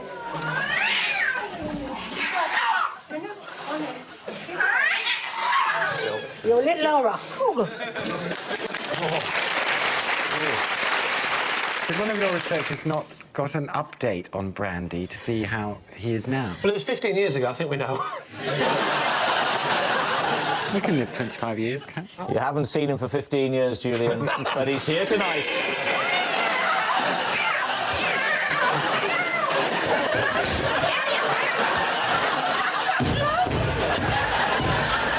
I actually like cats, Ron. Oh, yes, you like cats, but you're mime-smashing them. Smashing a dangerous cat that posed a threat to our lovely audience. And one of Britain's You most just beloved comedians. Stamper it again.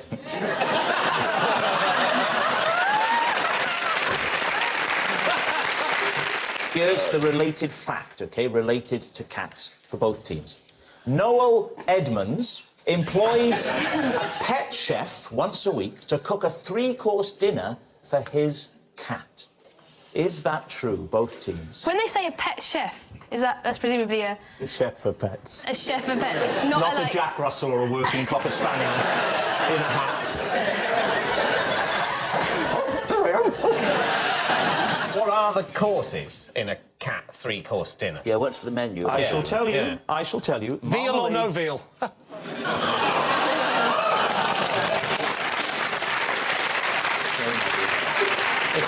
actually ashamed of myself. I feel quite sick. If it gets run over, it's wheel or no wheel. If the cat was a fishing enthusiast... Shut up! The cat is called Marmalade and is 3 years old. Marmalade's favourite meal is smoked salmon roll-ups, followed by... What do you mean, roll-ups? So these are roll-ups. I'll tell you what, I was tripping off my face the other night, I'll tell you. At one point, I thought I was living with Noel Edmonds, honestly. I was off my tits. Smoked salmon, folled by carpaccio of tuna with salted butter ice cream for afters.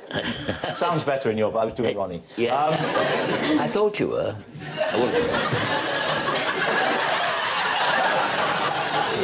On Marmalade's last birthday, the pet chef made a birthday cake in the shape of a Deal or No Deal box. Oh, nice. Oh, come on. Well, you're saying the shape of a deal or no? I mean, you mean a rectangular cake? I think even I could stretch to that. Yes. Well, here's my problem with it. Yes. Why only once a week? Well, I'll tell you. He hires the pet chef one night over the weekend so his cat can enjoy a treat. As a treat for my chickens. Maureen's been broody for weeks, and I haven't got a cockerel at the moment, for reasons I won't go into. Anyway, the other day, my neighbour found on the lawn an abandoned duck egg. So we've slipped the duck egg under Maureen, and in a few weeks' time, she'll hatch out a duck. Please don't touch me. Sorry. She'll be very upset. Why? When the duck hatches? Well, she'll just think it's a chicken. She'll know it's not a chicken. The shape of the mouth and everything. She'll be furious when she sees the bill. Yes. Very good. So let's take a guess then. I mean, which way are you heading here, Lee? I think it's true. You think it's true, Lee? Yeah, I think it's true. OK, we'll go for true. Going with true. OK, David's team. I don't think it's true. No, have you met Noel Edmonds? Yes, I met you, yes. Has Ronnie Corbett met Noel Edmonds? Two bears. Meet Noel Edmonds? He's met everybody. Do you mean there's nobody he hasn't met? He's Ronnie Corbett. He probably met Elvis. I thought it likely that Ronnie had met Noel Edmonds. It's not, you know, I was on the house party a lot, wasn't I? Played the butler. Yes, he played the butler on the house party. I mean, you insult the man. You insult him. Why don't you ask him, were you ever in a famous double act with another man with a similar name? Unbelievable.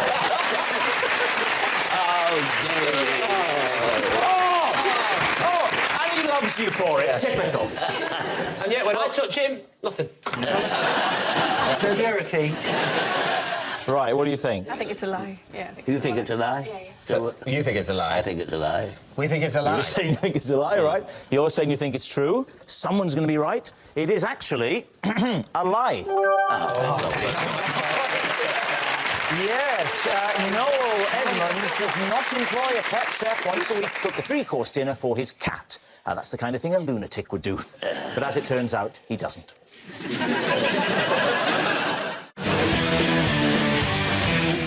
Which brings us to our final round, quick-fire lies, in which our panellists lie not only through their teeth, but also against the clock. And we're starting with... John Bishop. Okay. I was asked to leave the cinema for crying too loud. Please, team, do you believe that? What was the film?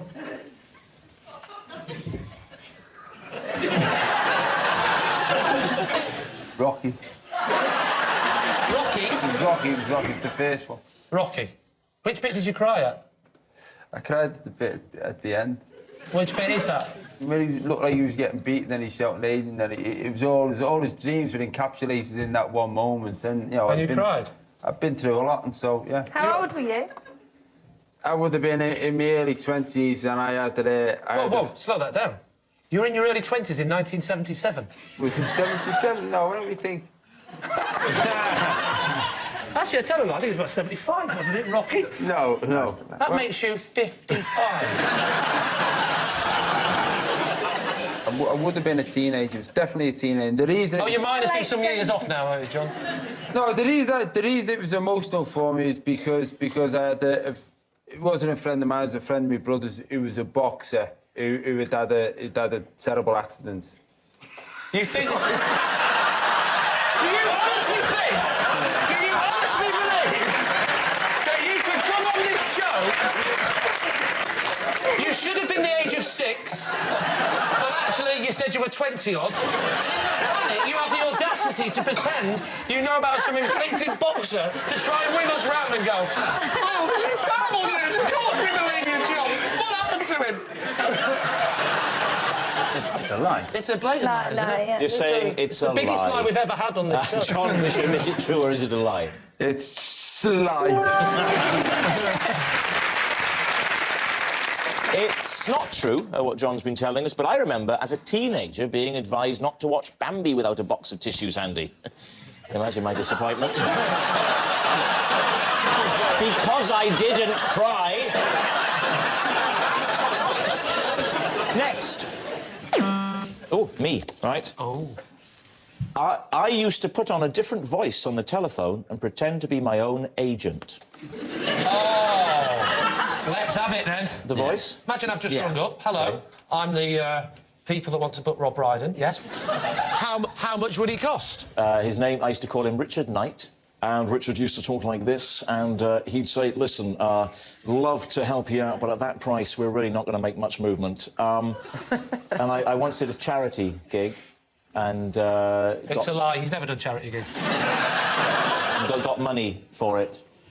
Because Richard said, listen, Rob's an angel, and if he knew I was doing this, he'd never forgive me, but I've got to get a bit of money, otherwise I wouldn't be doing my job. Did you have a real agent at the time? No. So, how many phone numbers? Do you have a separate phone number for your fake agent? Or was it just your normal phone? I used to work at the BBC in Cardiff. I was on the radio, I used to be a DJ, and if they got through to the office, I would then phone back under the guise. When it came to important meetings, did you have to, like, take a disguise and sit there and go, oh, Rob's in the toilet at the moment, but when he gets back, I'm sure he was just I'll go and get him now. Oh, I believe my agent said I could do it. I do all the voices. Ask me what it would be like if I was talking to Ronnie Corbett. Tom Jones, I can do it. If you don't believe me, ask my agent. I'll go and get them. I assume you've got an agent now, so why did you decide to... Well, I didn't have one. Yeah, I have one now, but I didn't have one then. What convinced you needed one? Because it's very difficult to do your own negotiations and not come across as an horrible person when you're asking for money. But if it's Richard Knight saying, listen, I'm just doing this, Rob doesn't want money, but I've got to get money for the guy. But they didn't know it was you. That's my whole point, you idiot. That's what I'm saying. Did you have anybody else on your books?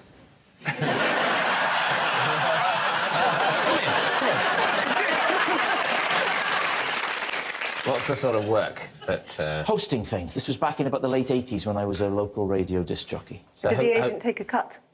Did the agent phone you to let you know they got the job? No, I was the agent! Did you ever fall out with your agent? No, it was me! When you decided that this charade had to finish, did you take yourself out to dinner and tell yourself you were letting yourself go? Did you sign a contract? Are you still in touch? Right, it's time to guess. First of all, Lee and those bastards. What are you going to go for? I would say true.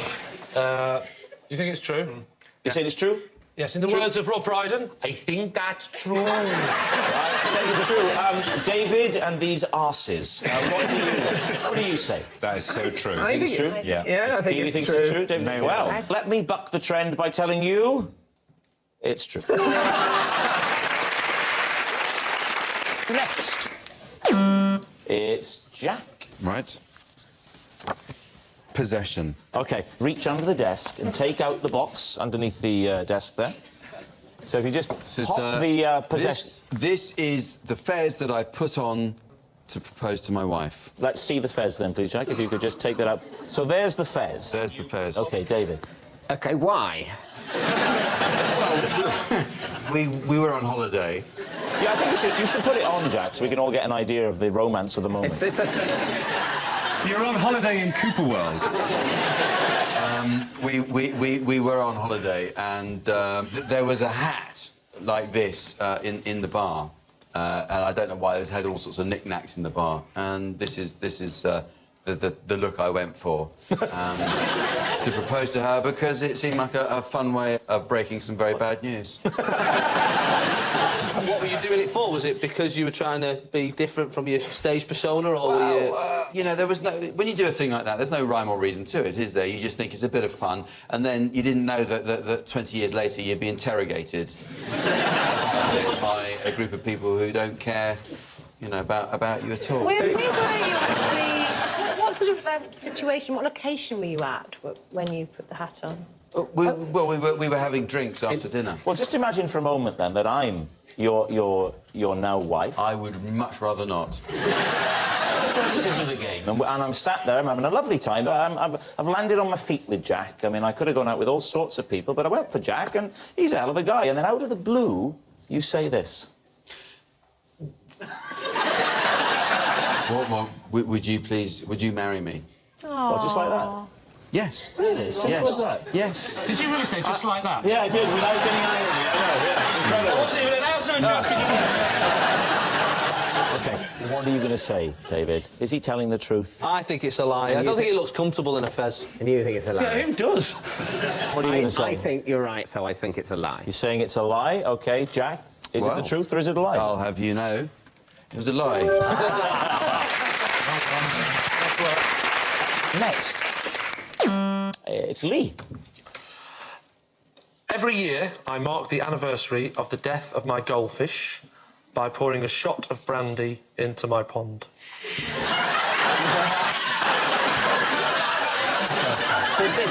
Did this tradition predate the death of your goldfish? No. No. That was not the cause of the death. Were there other fish that survived?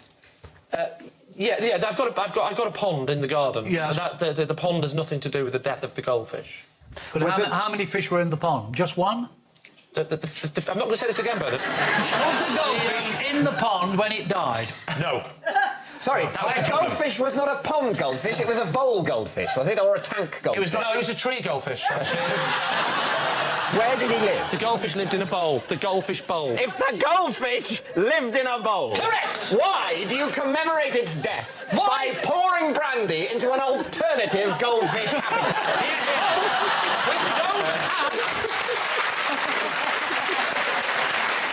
Because when the goldfish died, the bowl went. Do any fish live in the pond? Are there currently any fish in the pond? Because if you pour brandy into a pond... They're going to die as well. They're going to die as well. So it's a legitimate question. There was at no point, right, did the original fish die due to brandy being poured into the now...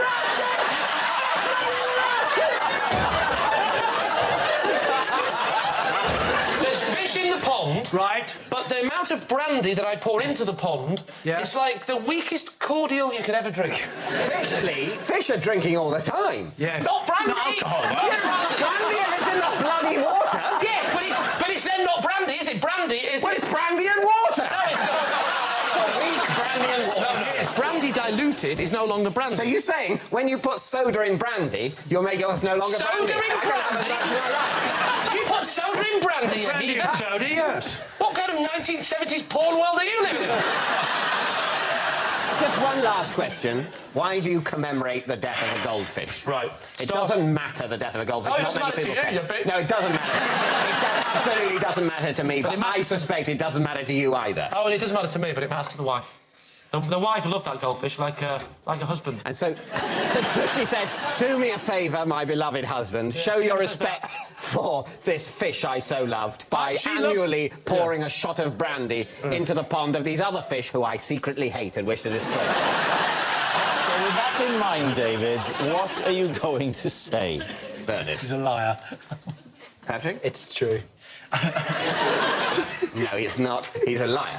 You're saying it's a lie? Yes. OK, Lee, is it true what you've just told us, or is it a lie? It's absolutely a lie.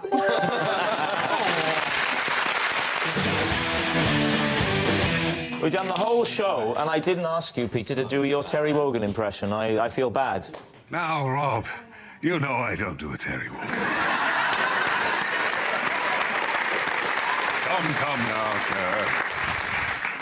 Well, if I'm going to do my Terry Wogan, surely you could do your Ken Bruce. We've never done this before, have we? Well, thanks, Terry, and it's me, Ken Bruce, now in the morning, and swinging my head, playing Beverly Craven and Woman to Woman. Oh, Ken, nobody cares. He's right, you know. And you might be interested to know that later on this month, Terry and I will be at the Arndale Centre in Manchester for children in need, and you can strap on a black rhino annihilator dildo and make my eyes water for charity. If only he'd studied harder, Lee could have pursued a career as an academic. Ah, well, academia's loss is comedy's loss. You see... Did you say academia? Yeah, I did. That's sort of I know. I love those academia nuts. If you eat enough, you get an MA. It's a very difficult job, this. You see, Lee didn't fit into traditional academic categories.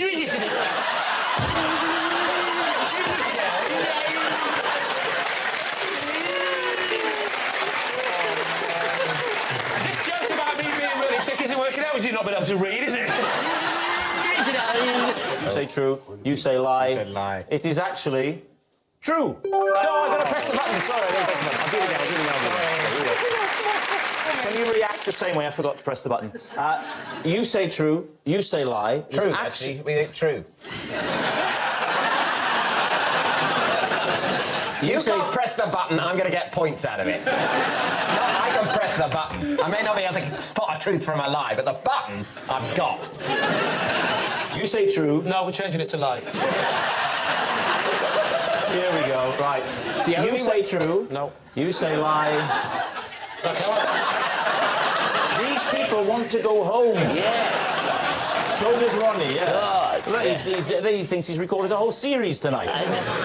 How long is the show when it goes out? 10 minutes.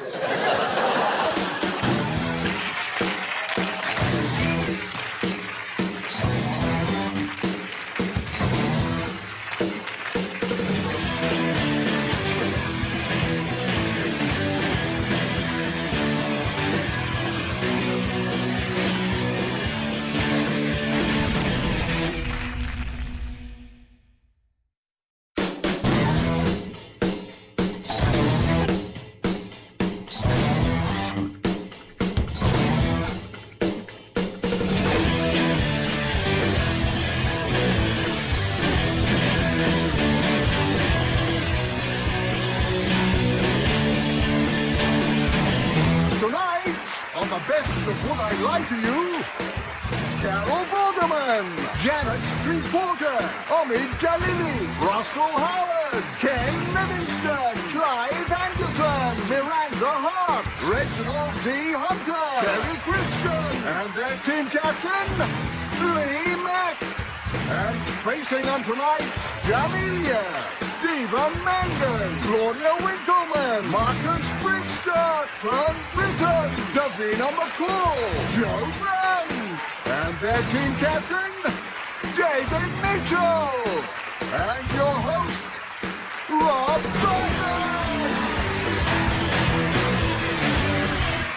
Good evening, and welcome to Would I Lie to You, the show that rewards the ability to deceive. Mark Twain said, if you tell the truth, you don't have to remember what you said. Well, Twain, I just write down my lies and keep them in a file. Then colour-code them so I can see who I told the lies to.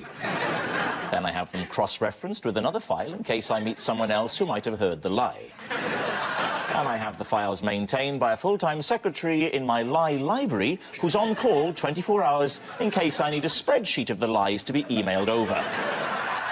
And so, to round one, home truths. Carol, you're first up. Please reveal all.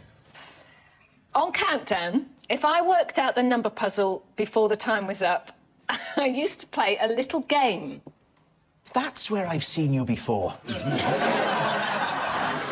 So, David's team, what do you think? What little game?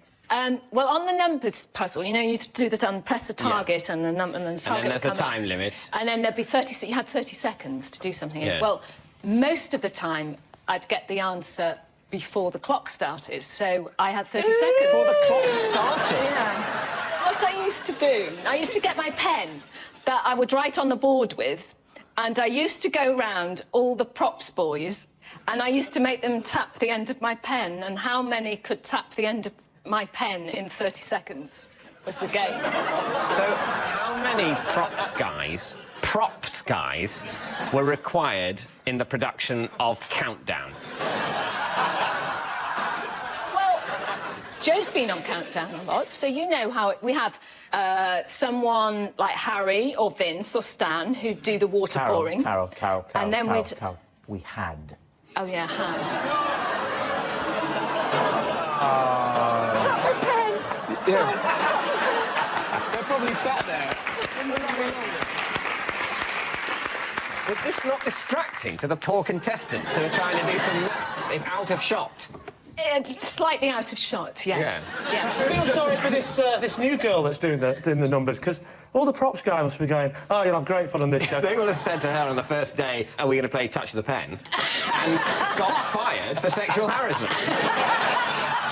We always played Touch the Pen with Carol. Well, I'm sorry. I'm just not like that. David, what are you and your teammates thinking? Well, what I doubt is whether you would be allowed, when the contestants are trying to work out the maths, to run around the studio getting men to touch your marker pen. So we think it's a lie, I think. I think we do, yeah. What a surprise. OK, Carol, is it truth or is it a lie? It is true. Now then. Oh. And do you know what? It actually is lots of fun. So, you seriously did this? Do you know when I was being really cheeky, I'd take the top off and then they all got dirty fingers? I think you just like to behave outside of society's rules, don't you? I wouldn't be surprised to find out you're an enthusiastic dogger.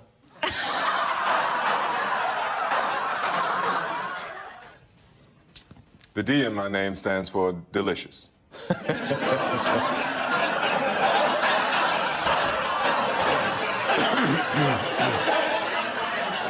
Obviously, why?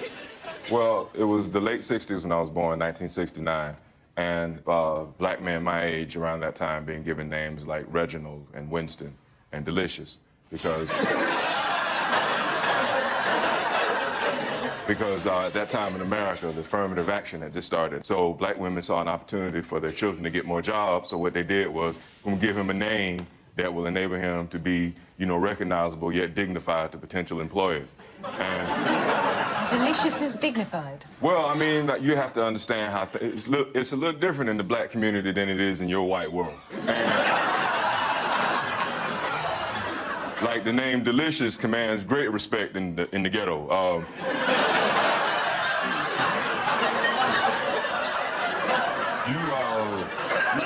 You probably don't listen to much rap music, do you, Fern? There's MC Delicious, Big Papa Delicious. French Golden.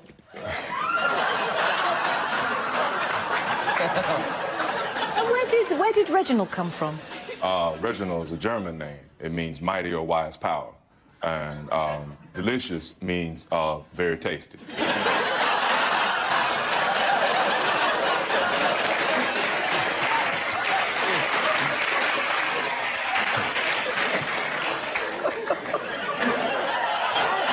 What was your father's name? My father's name is Homer. And what was his middle bit? He didn't have a middle name. No. He grew up in the 30s and 40s, and it was very tough times for black people, and he couldn't afford a middle name. And do you have brothers and sisters? I do indeed. And what are their names? Well, there's Brenda, there's Kathy, there's Oliver, there's Scrumptious.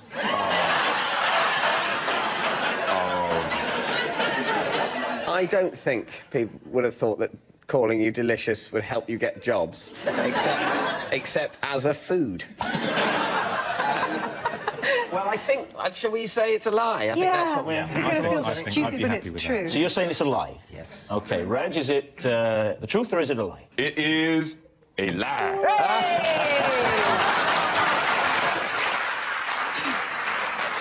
I won a junior one-man and his dog event when I was 14. As the shepherd or the dog? Did you grow up in the countryside? Nope. So how come you got so good at, you know, manoeuvring sheep and sheepdogs? Oh, is that what it is? Sorry. I thought, because this was like one man and his dog, I was going to ask you, like, how What did did you they think judge it was? Tell us what you What do you thought think it was? I thought it was one man and his dog just being judged.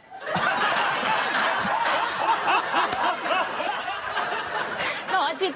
Sorry, I didn't know. What is it? What it is? Sheep herding. Yeah, using a dog to... Come by, all of that. All that. You've gone from novice to expert. You had to take it over hurdles, through, like, different, you know, like, round a run. You had to look after it, had to be well-washed and everything. That's dog agility, mate. That's not. Yeah, well, it's not. I just pictured you in Crufts then. How come I haven't won? He's well washed. No, I mean... I can't do more than wash it, can I? So there were no sheep involved in this interpretation of the one man and his dog contest that you were involved in? No. Sounds like you No prosecuted a Welshman. Sorry, Rob, I know disrespect. Was it inside or outside? Well, it was outside, funny enough. I don't know. I've never been to one. But you say it like I should know. You've never been to one, but you come by. Were you very keen on dog grooming? No. You weren't? On the internet. So you... Me? Yeah, I'm a 3-year-old puppy as well. No, I wasn't keen on dog grooming. Well, how did you end up in this competition where you have to make a dog do weird things if you weren't keen on looking after your dog? Because I was involved in a youth club. Ah, right. What was the youth Is it one of them, like, you know, for not young offenders, but kind of...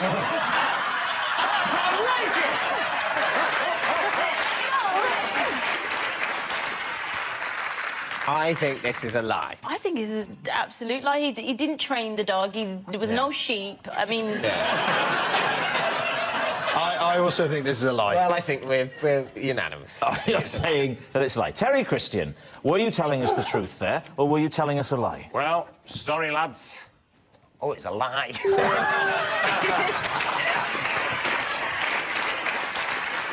Of course it was a lie. The last time someone found a sheep in Manchester's city centre, the locals thought they'd captured a cloud. Now, for David's team, take a look at this. Right, somebody's phoned up. Yeah. Somebody called Dave, asking if we've got any sales jobs going. Get him in. OK. Sometimes an individual can make the difference. Look at Julius Caesar. Hannibal, not Lecter, but Hannibal, the commander. He made a difference, didn't he? Defeated the Romans, and he was an individual. Well, this bloke could be the same, and we've got to get him here to listen to him, to see what he's got to say. See? OK. You tell him it's an introductory interview. OK, we want to find out a bit about you. We want to find out what kind of personality you are, what makes you tick. Yeah, I'll phone him now. Hello, is that Dave? Oh, sorry, someone's given me your number, but I think it's the wrong one, mate. Well, I'm so sorry about that. Let's see if he wants a sales job. No, you don't sound right.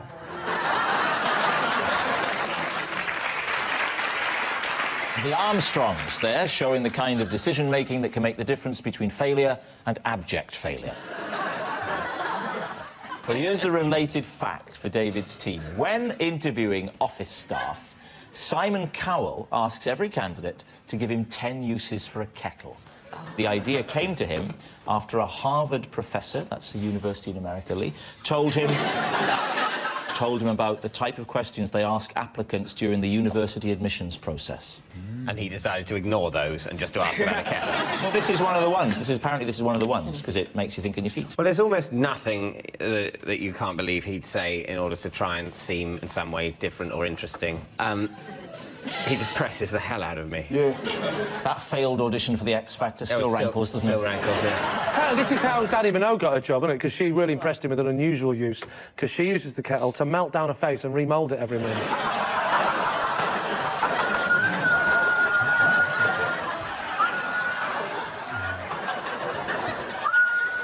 So David's team. I think it's a lie. Lie? You've swayed me. It's a lie. We'll go with lie. David's team are saying it's a lie. I can tell you that it is actually a lie.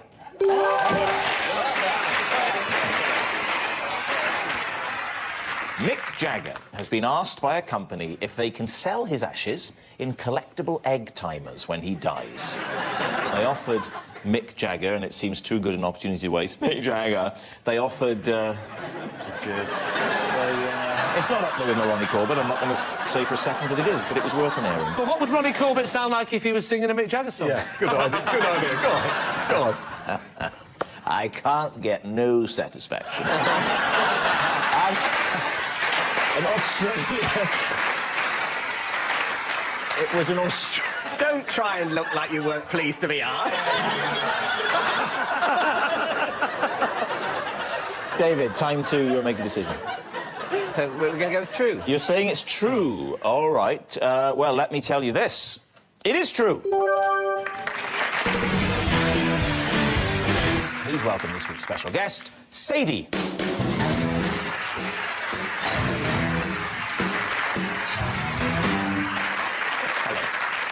So, Lee, what is Sadie to you? This is Sadie. She's my children's nanny, and the first time I met her, I ran over her foot. OK. Omid? This is Sadie, and I employ her to massage my dog. That's not a euphemism. And finally, Janet. Sadie came to my 60th birthday party, pretended to be a waitress so she could lick Daniel Craig's plate. So, there we have it. David's team, where do you want to start? Can I just check? Do you know Lee? Have you been to his house? I can just about remember his name. Well, do you know his nanny? No. Okay. Because if I knew Lee's nanny, I'd either have gone, that's Lee's nanny. Can I just point out, Lee's nanny, she's so my... no. Yeah, hang on. She's my children's nanny. I'm not a complete moron. She's not my nanny. Now, this running over the foot business. Yeah? That was the first time you met her. Correct. And the circumstances were? I was in the car. And she was on the driveway. Correct. What happened immediately after the foot running over moment? Ow!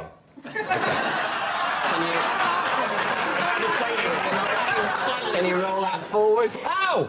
That was my foot! You see, she's laughing quite a lot now, as if, like, I have to laugh, he's my employer. Yeah. But this wasn't, as it were, how you met her. You didn't run over her foot and say, you look like you might be a good nanny. It's the first time she'd arrived at the house. I'd never met her before, because my wife... Your wife had interviewed her and... Yeah, and I can finish my own sentences. I'm really good at it. my wife had interviewed, actually, you're correct, yes. Tommy, why do you have to get your dog massaged? First of all, it's my kid's dog. We've had the dog for about 7 years. They wanted to get a masseuse because of arthritis. It's a spaniel. We've had it for 7 years, so in dog years it's about 42, so it's quite early, and I didn't want to pay for a masseuse, but it Couldn't somebody killed the else dog. learn to massage instead? It's a highly skilled thing. It is. It's about £35 a session. And how long are you going to have to do it until the dog... We don't know. It may be indefinite. You know you can have a dog put down for 30.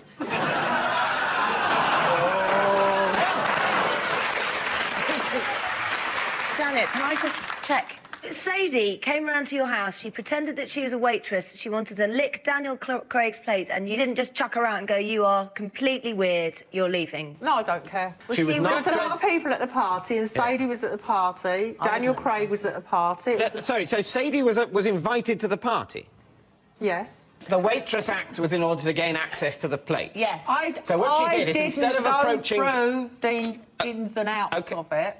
I was getting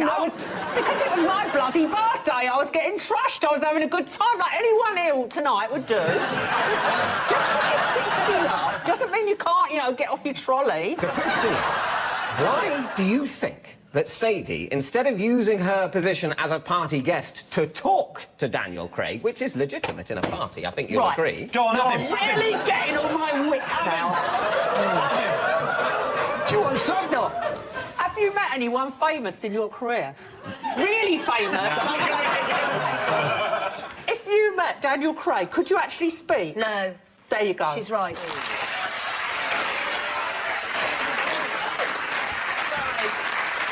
Are you going to walk over and stand there in answer to every question from here on in? We're all a bit scared now. No, hey, I'm most scared because I'm closest. All right, we need an answer. So David's team is Sadie, a nanny whose foot Lee ran over, Omid's dog masseuse, or a plate-licking pretend waitress at Janet's party. Janet absolutely couldn't look at Sadie when she walked in, and I thought maybe that was because she really had licked it embarrassingly. It's just an odd thing. I mean, I'm leaning... I think it's Omid or Janet, and I'm leaning towards Janet on this one. Right, I'm going Janet. OK, well, let's go Janet. You're saying Janet? OK. Sadie, would you like to reveal your true identity? Yes, I posed as a waitress. Yes, I cleared Daniel Craig's spaceway, and yes, I licked it clean.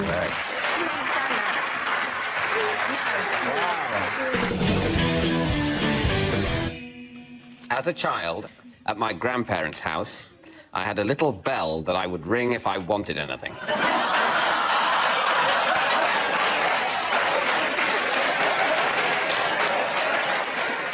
Only at your grandparents' house? Yes. Not at home? Because your parents didn't play that shit. You know? At home, you just sort of went... So what years are we talking about here? How old were you? About 6. What were the things you wanted when you rang the bell? More chips. A glass of orange squash. Sense of purpose in life. Are you asking us to believe you had orange squash rather than servants pressing fresh orange juice for you?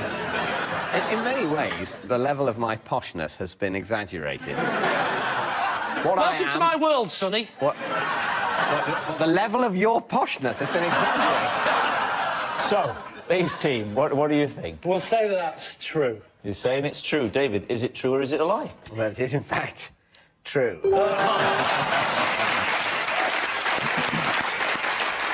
Yes, it's true. As a child, David's grandparents' house did have a little bell that he would ring if he wanted anything. Ding-a-ling, could I have a posher upbringing, please?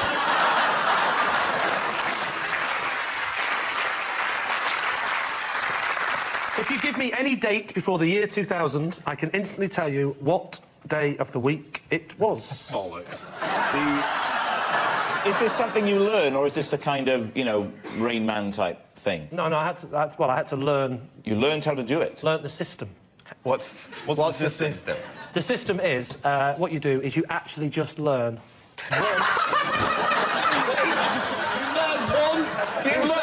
Trying to think of a system. And what you're clamping for is you actually just learn what day of the week every day is. I can't go back to, like, 14 BC, right? But I can do it right the way back to the sort of 1920s, 1930s. And what you do is you learn a midway, so you learn one particular pit point in 1955, 3 months in 1955, you learn it off by heart those 90 days. And then there's a calculation that you can do to plus or minus. What's that calculation? Take a day, one of your expert period, around Suez or whenever it was. Well, you have to give me the exact year, otherwise it'll be two different answers. I don't mind. Right, the 14th of May, 1955. Well, hang on, 14th of May, Tuesday. Right. And so how do you extrapolate from your knowledge of that to go back to the 1920s to the 23rd of June, 1927? It's dead simple. Yep. It's 7, hang on, to the power of 2. Then you take away 10%, unless it's a leap year. And is it a leap year, 1955? Of course not, you idiot, that was 54. No, of course. Okay. This one, 1926. This one's here, that is 55, a leap year. Did you hear that? Listen, he's Oxbridge educated. What a... 9 years, a leap year, 7 to the power of 2. 7 to the power of 2 is 49. Minus 10%. It's 4.9, so you got 44.1. Correct. I was going to say... That's not a day of the week, that's 44.1. It is. 44.1. Then you round it up or round it down, which is 44. Key of the door, 21. 2 and 1 is 3. Sunday's the first day, Sunday, Monday, Tuesday.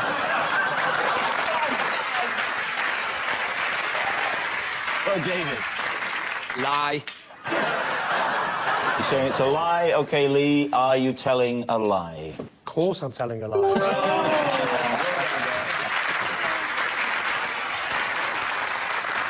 I have told my children that every time they lie, a puppy dies somewhere. Now you've used this line on the children, has it actually stopped them from lying? Well, it certainly seems to have done. Yeah. Because they do care about puppies. Yes.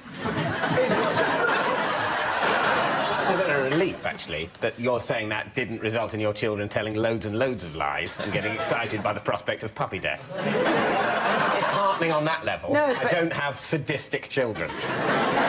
But it's also bad advice, because what if a dog goes to attack them and they tell a lie and the dog still gets them? Actually, it's the nearest. The nearest dog will die. So you just... Statistically, you'd hope by osmosis the lie will kill... Essentially, you tell the lie, dog death spreads out from you till it finds a dog, the dog dies, and then the wave of dog death stops. Can I just ask Joe, why a puppy and not a kitten? She's not sick. It was a difficult decision to make. It was a toss-up between a kitten, a puppy, and their dad. And kind of puppies are the sweetest. What is your verdict? My team say true. You're saying true, yeah? OK, so, Joe, is it true? It's a lie. It's a lie.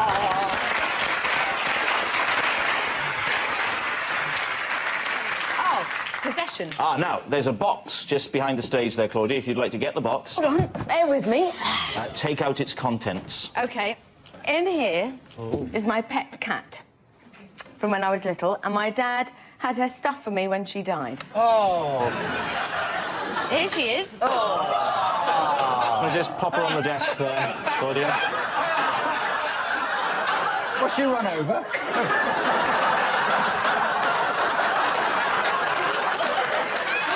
This is Coffee. Coffee. And she was my most loved pet, and she died when I was 14. I could even get upset about it now. Yeah. And... How did you... Go on, then. You can get upset. But you're happy to exploit her on a light entertainment panel show. Do you want your father to stuff your cat? No, once but it I was died? so devastated, I was so upset that she died. My dad, as a present, gave it to me, all stuffed, and she came to my wedding. Sorry, came to your wedding? Really not of her own accord. Was she a bridesmaid and came down on a trolley? No. I just don't believe Claudia, even in Claudia's world, which I love. I love your world. However, this is a step too far. I just don't believe. Well, that's pretty convincing.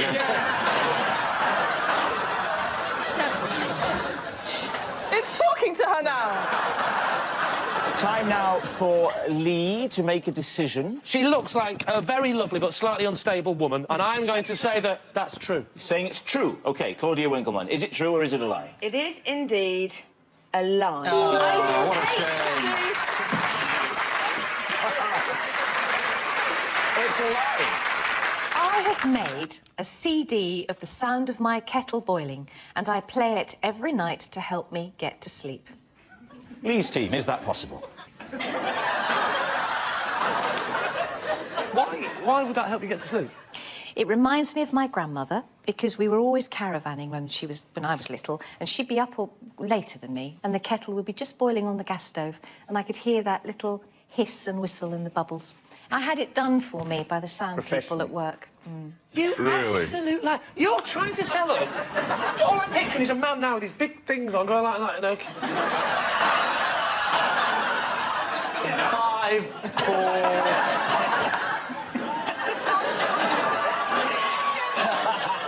I don't know how You're they lying do in bed with your husband trying to get to sleep, and you Yes. put the sound of a kettle boiling. And he's all right with that, is he? I go to bed earlier than he does, because I have to get up at 5. Right. For what? To switch the kettle off.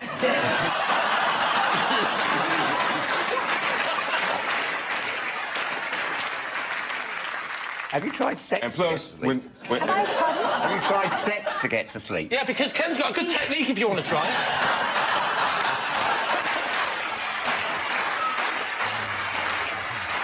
What do your kids say about this CD? They think it's weird? No, they put up with it, you No, know. you're lying now. Kids think everything is weird. No. If I'm really really tired, I'll go upstairs and they will already have put a hot water bottle in the bed and the CD on the thingy. Oh, goodness, you're just off the scale. So, Lee, what are you going to say? I'll say it's a lie. You're going to say it's a lie? OK, Fern, reveal all. It's a lie.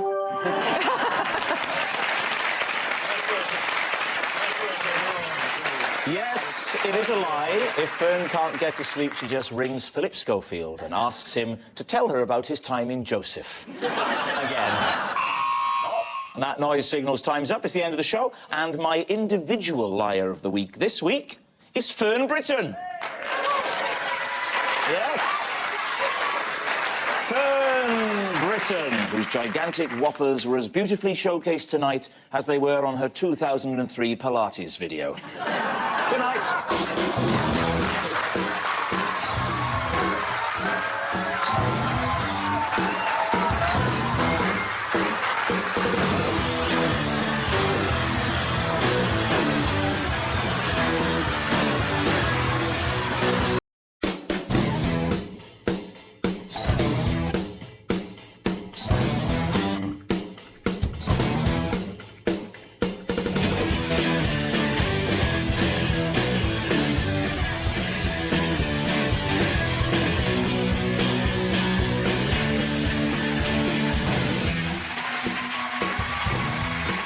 Tonight, on the best of Would I Lie to You, Davina McCall, Jimmy Carr, Danny Logan, Richard Wilson, Ben Shepherd, Robert Webb, Frankie Boyle, Graham Garden, Nolan Levin, Jason Manfred, Russell Howard, and their team captain, Lee Mack.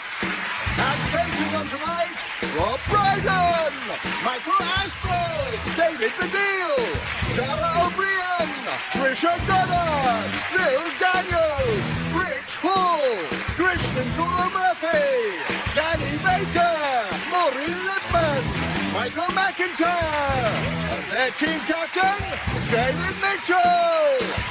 But first, behave like irritating neighbours and make lots of noise for your host, Angus Deaton!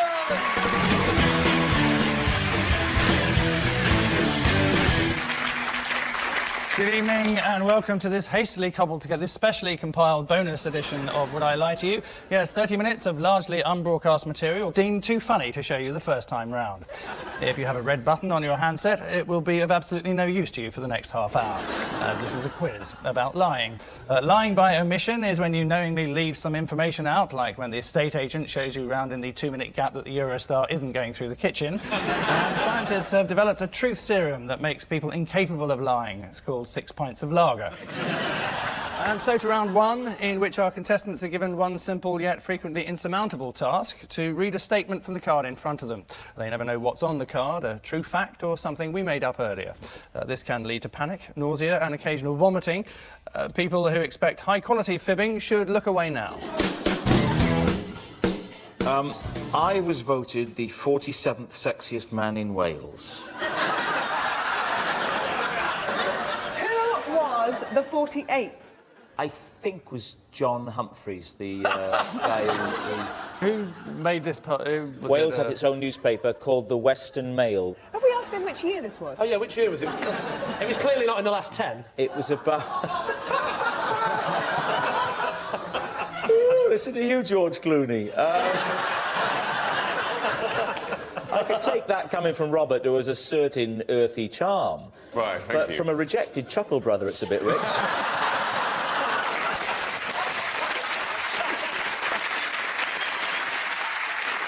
So, team captain, what are you saying? OK, we think that's a lie. Yeah. OK, they're saying it's a lie. It's true. It's absolutely true. Yep, it's true. Rob was voted the 47th sexiest man in Wales and would have finished even higher if he hadn't got cramp in his dialing finger.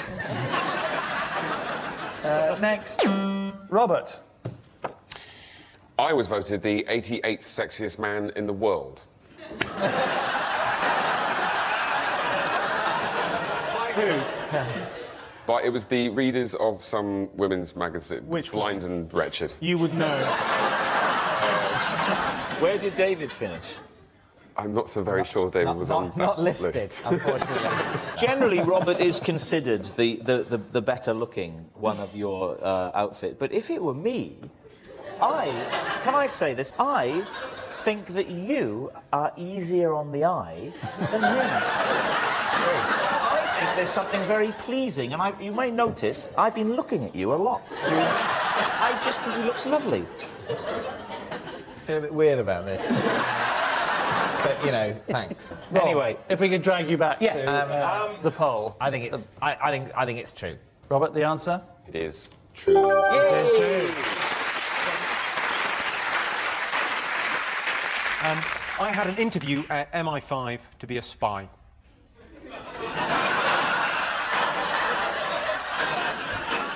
Where's MI5, Jimmy? Where's MI5? Yeah. Well, it's on the South Bank now, but that building wasn't finished at the time. So it was a meeting in Millbank. What was it, like a planning meeting to join MI5? Like a planning? No, I wasn't going to build a new The fact headquarters. the building wasn't finished. We're thinking of setting up a big organisation of spies. Well, you know... Lots of guns and handcuffs and itching powder. We don't know how we're going to use that, but it's all fun. And we're building a huge, crazy building on the South Bank, which is actually MI6, but never mind.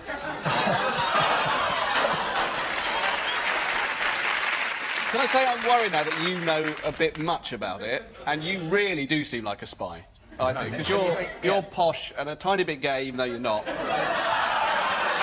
hang on, David. I'll stop you there. Posh and a little bit gay. What are you talking about, man? This is like Spartacus. No, I'm posh and a little bit gay. You're the least posh and a little bit gay of anyone in the world ever, Lee. Yes, right. Thing is, Jimmy, if I'm right about you, you were a virgin until you were about 27, as far as I remember. 26. 26. And that was the last series of this show. Shall we not bring it up again? Here's the thing. This was your opportunity to pull. Would you have been sent abroad? Well, don't you start. I'm having enough trouble with them. You're not even in this. What are you talking about? Look, Jimmy, your attitude under interrogation is just a bit churlish, which, as a spy, it really shouldn't be, you know.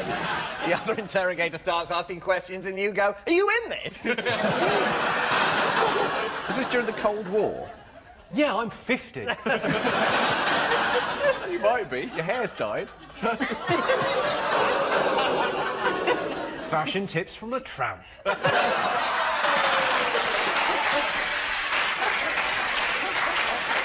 Now, girls. Was there a practical side to the interview? Did you have to... Yeah, I had to fuck a girl in a speedboat.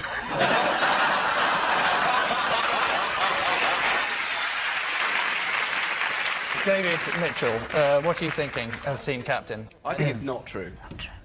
OK, we'll go with that. That's a lie. OK, they're saying it's a lie. Jimmy? It's a lie. Can I just say, you've made that really hard for yourself. It says I once had an interview at MFI. I have been wearing bronzing powder since the age of 12. How old are you? 31. 31. No way. Bronzing powder wasn't around. What exactly is bronzing powder? Is that the same Yeah. as... You mean to make you look suntanned? Suntan like this. Why do you wear it? Well, you put it on and people go, well, you look, well. And then, you know, and I noticed that they were saying that. So I thought, well, look, can I ask you a question? Why are we 7 in makeup?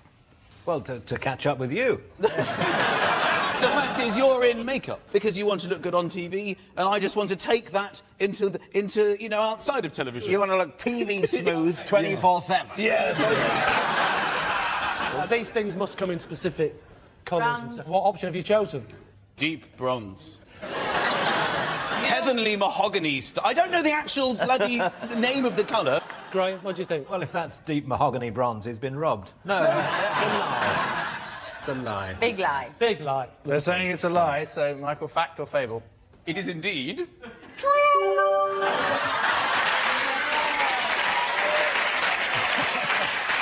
good, baby!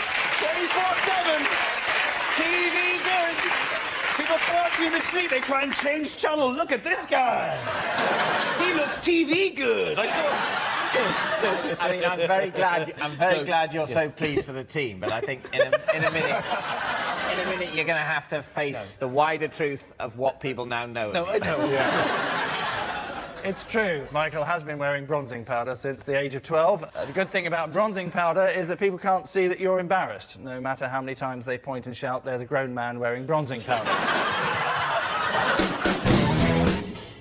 And so to Lee's team, who have this rather eerie premonition of impending disaster, for those who are aware of how Rod Hull sadly met his end.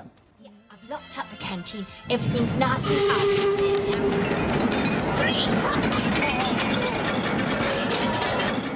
Look, well, it never worked anyway, did it? Here, look. It's that underground. It's loosened the aerial. You'll have to go on the roof and fix it. No, I'm not going to go. Leave it, come on. You can't leave it. The viewers will have no programme. I wonder what's wrong with it. Oh, it's that bit up there.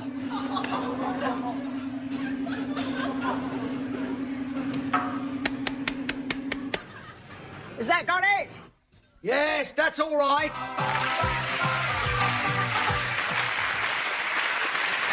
Yes, that was Rod and Emu on the programme EBC, and as you'll no doubt be aware, tragedy struck shortly afterwards when Rod was given a second series. Some 19 years later, of course, Rod Hull did sadly die when fixing an aerial on his roof. So here's the intriguing Rod and Emu fact. Rod Hull was buried along with his fake arm and the very first emu. Or was he? Lee? Does everybody know that he had a fake arm? Well, he didn't have two. It wasn't a real emu. He didn't really have a neighbour that was a fat green witch either. I thought you meant that he had one of his arms wasn't real. I think it would be an odd choice of career for a one-armed man to become a ventriloquist. So what are you thinking? Is this truth or tosh? I think it's a lie. Robert, you I think it's a lie. I think that is a lie as well. I'll say lie. OK, it is in fact a big fat lie. Yes. Yes, Rod Hull was not buried along with his fake armour and the very first emu. Rod's not the only performer to have made a living by dragging an erratic and embarrassing old bird around. Richard Madeley is doing very nicely as well. So, to David's team, who have this to savour. Please present the meat on trays. Don't tell Melissa, I don't know what you're trying to do, whether you're trying to upset our guests, but right now, I'm starting to get pissed. Now, you send your food. Let's go. Right. Dome's off.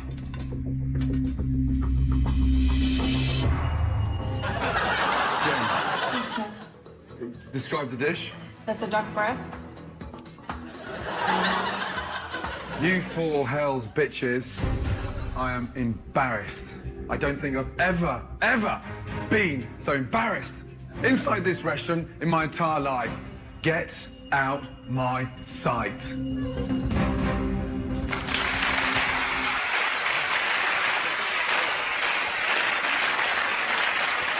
He's so angry in that, he's forgotten the word of.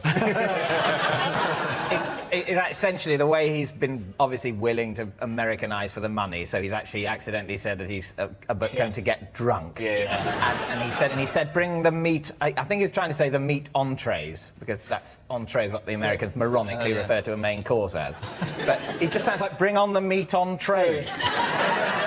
What meat entrees? That is the meat. Yeah, a big tray of meat, $9.99. And clearly, the thing that he's good at is saying fuck. And they've told him he's not allowed to say it. And all he can say is, I'm embarrassed. Gordon Ramsay, anyway, less than happy about the duck. Of course, normally in Gordon's kitchen, if they shout out duck, it's because he's just thrown a meat cleaver at someone's head. Please welcome tonight's special guest person, Gareth.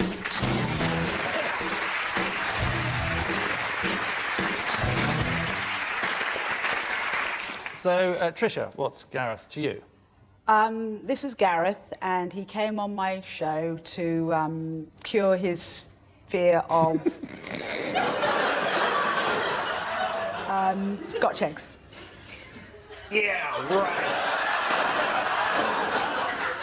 OK. Rich, perhaps you'd like to explain how you know Gareth? This is Gareth, and he pimped my ride and turned my car into the ultimate fishing mobile. And finally, David, what's your relationship with Gareth? This is Gareth, and he freed me from a roller coaster when the car got stuck. all be true. Please.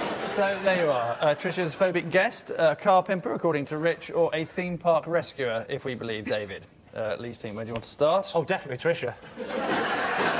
I've seen your show. You don't have people that come on because they're scared. You might have come on because you had sex with a Scotch egg. Scared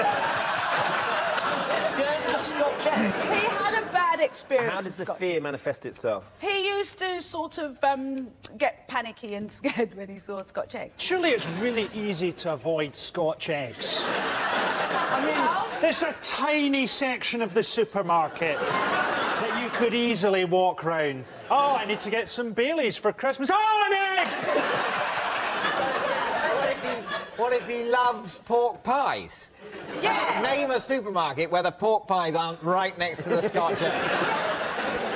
And what was your show called, that particular one? It was called Fiancé, Your Fear of Scotch Eggs Will Ruin Our Wedding Buffet. That's insensitive. To deliberately order the pyramid of Scotch eggs. No. It's terrified of them. If I could steer you towards one of the others. Oh, yes. What about the roller coaster? Which roller coaster, David, was it? It was the runaway mine train. The idea was that a historical train by which mines were accessed had run away with itself. That would be scary. Where was it? It was Alton Towers. Alton Towers? And so how did you get stuck? Well, the train ceased to run away.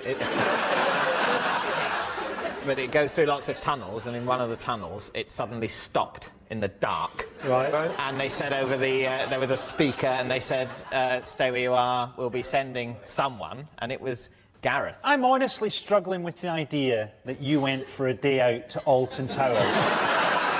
Are you presenting a documentary for BBC 4 about the horror of modern life? Well, David's not been on a ride and got stuck, has he? No, David's never been on a ride. I was on a stag do. That's where people like me have to do things that they wouldn't otherwise remotely want to do.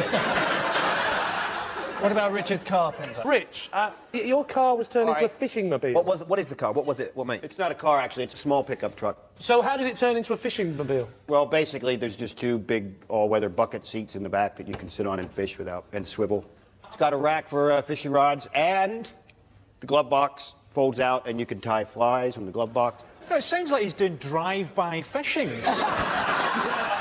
don't have to get out of your truck. So he's not done much pimping, has he? All he's done is took a better pickup truck, stuck some fishing rods in and a bucket. Pimp my ride, it's stick a bucket in my car, is what it should be called. Am I right in saying that the phrase pimp my ride means modify my car? Yeah.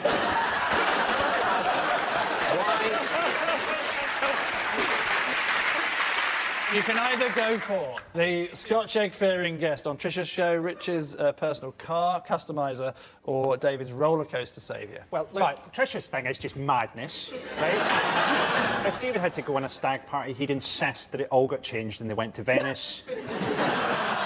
The only thing that makes me think David might be telling the truth is that Gareth fella, though, has got the look in his eyes of a man who has, at some point in his life, spinned a waltzer and tried to chat up a 14-year-old girl. I don't think it can be Scotch egg boy, because he wouldn't want to come on national television again to reveal he was scared of Scotch egg. So, Lee, please, a decision. I don't know why, but I think it's Tricia's telling the truth. No. I do, honestly. Wow. I'm going to go for Tricia. Lee is saying it's Tricia. Gareth, perhaps you'd like to reveal who you really are. I went on Tricia to cure my fear of Scotch eggs.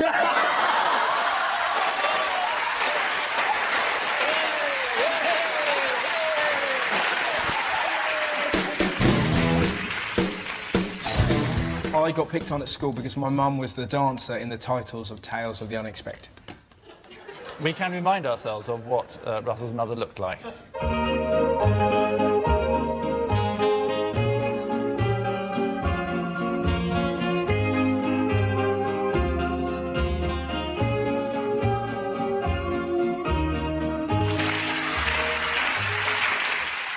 So your mother was a professional dancer or an actress, and She was a professional dancer, yeah. What were the other highlights of your mother's dancing career?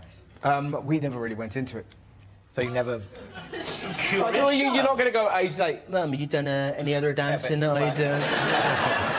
To be fair, you might have spoken to your mother since the age of 8 and discussed her career then. Yes. But it's something we don't really... You don't talk about your mother's embarrassing dancing past? Not really, no. You have never asked or bothered to find out what else she did in her career as a dancer? Well, it's clearly a fucking lie, isn't it? But I've been...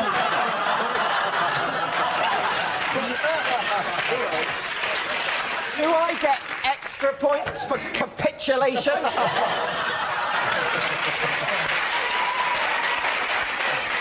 I was buying it until, you know, we brought on board the world's toughest lawyer. You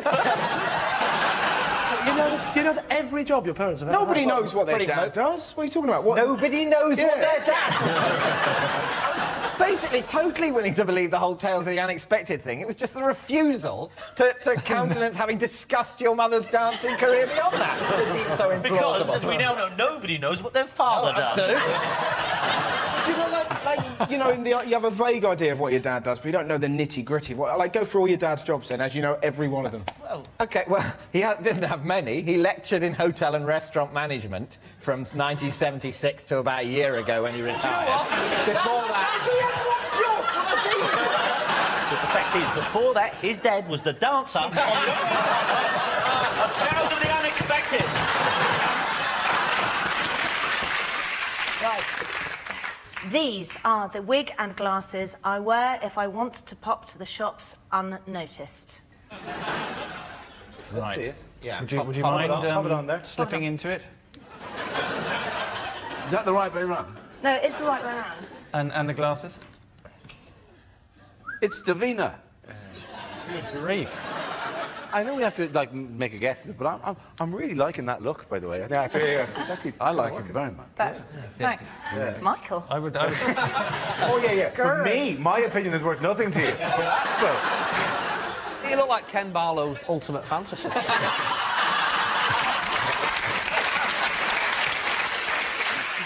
So, David, what are you thinking? I think we're going to go for a lie, then. Lie. Lie. Yeah, I think it's They're a all lie. going for a lie, suddenly. Davina, tell us whether it's the truth or a lie. It is a lie. It is a lie.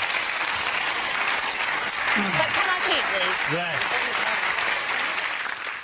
This is the coconut that nearly killed me. Is this believable? Where were you?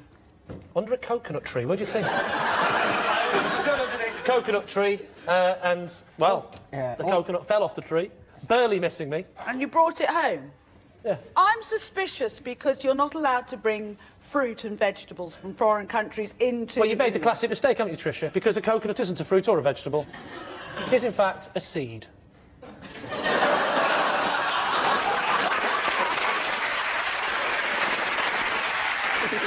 It almost hit you. It almost hit, yeah, it like went past my face, hit my shoulder, bounced off on the floor. Why did you decide to keep it? Yeah. Because I thought it'd make a nice anecdote. Clearly, I was wrong. The moment of shoulder pain. Yes. The moment when your shoulder has been bruised, possibly shattered by the coconut. Yes. You think, I must keep that for anecdotal reasons. I don't want to be rude, but this is a coconut. It fell off a tree, hit me on the shoulder, but obviously if it had hit me on the head in the right place, I might have died. It's not as interesting a story as perhaps you think. I might actually elicit the response, if only it had. I will throw this coconut at your head now, right? And I will... No, hang on, I will. I will, David. I will throw this coconut at your head and hit you on the shoulder really hard. No, and thanks. I guarantee... Be quiet and chest anatomy. Don't push me, David! Do not push me!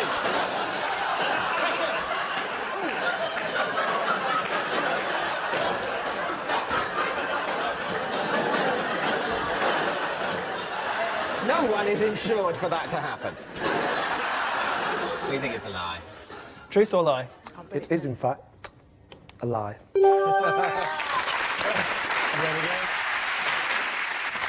I have received fan mail from Angus Deaton.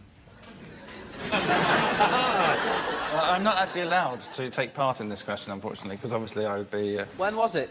Well, I've only recently become aware of this fact, so I can't tell you exactly when. And how old was Angus when he wrote it to you? Well, anything between sort of 7 and 60, I Oh, suppose. OK, so this is from when...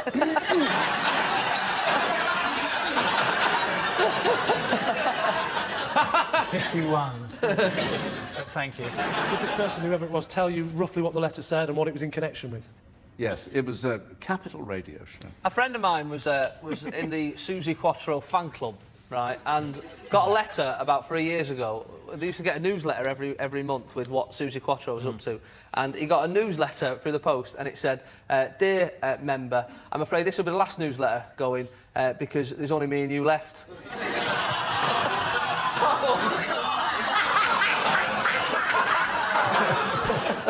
Lots of love, Susie. There's something about Angus which you would be interested in. He's a presenter. Yeah, I think he's a presenter and he's looking for tips. And, Look at his face. Look at his little tiny face. I think it's true. Michael, did I or didn't I? Believe it or not, it's true. That is actually the only fan letter I've ever written. You've only written one fan letter. Yes, the first Who was it to? and only fan letter I've written was to Elizabeth Taylor when I was 14. Satan, she was the same age. Took a year for a response to come back, and then I licked the photograph signature and it didn't run. But when I met her eventually, she came on the chat show. You licked her and she did run.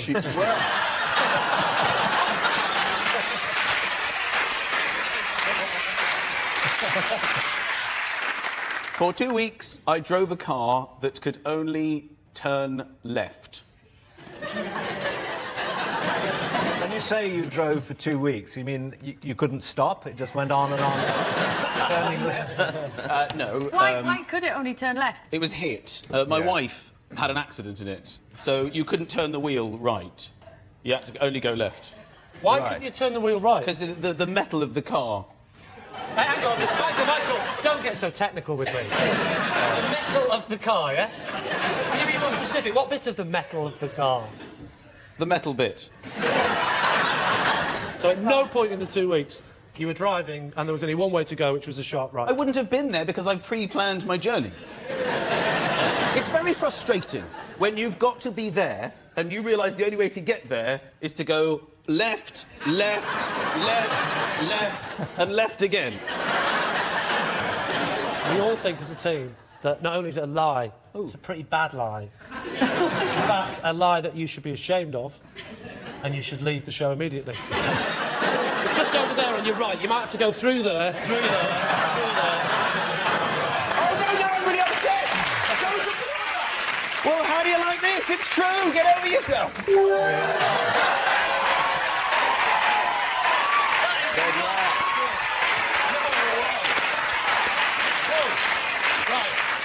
I don't believe that. No way in the world you've had a car for 2 weeks that can't turn right. Do I look like a simpleton? Don't answer that.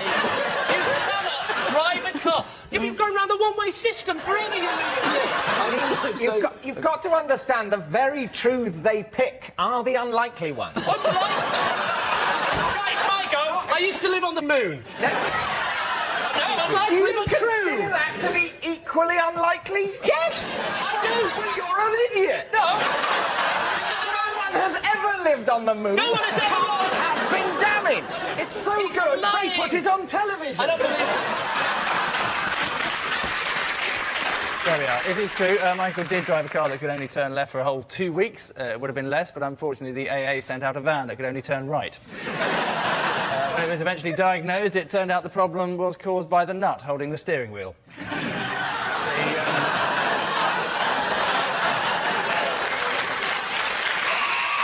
Which infuriating buzzing means at the end of tonight's programme, a glance at the scores reveals that there is no scoring, as this is a compilation show. So instead, I'll leave you with the results of a recent study that all of us lie at least twice a day, although the frequency apparently increases if you're a man on a speed date who's just noticed he's still wearing his wedding ring. Good night.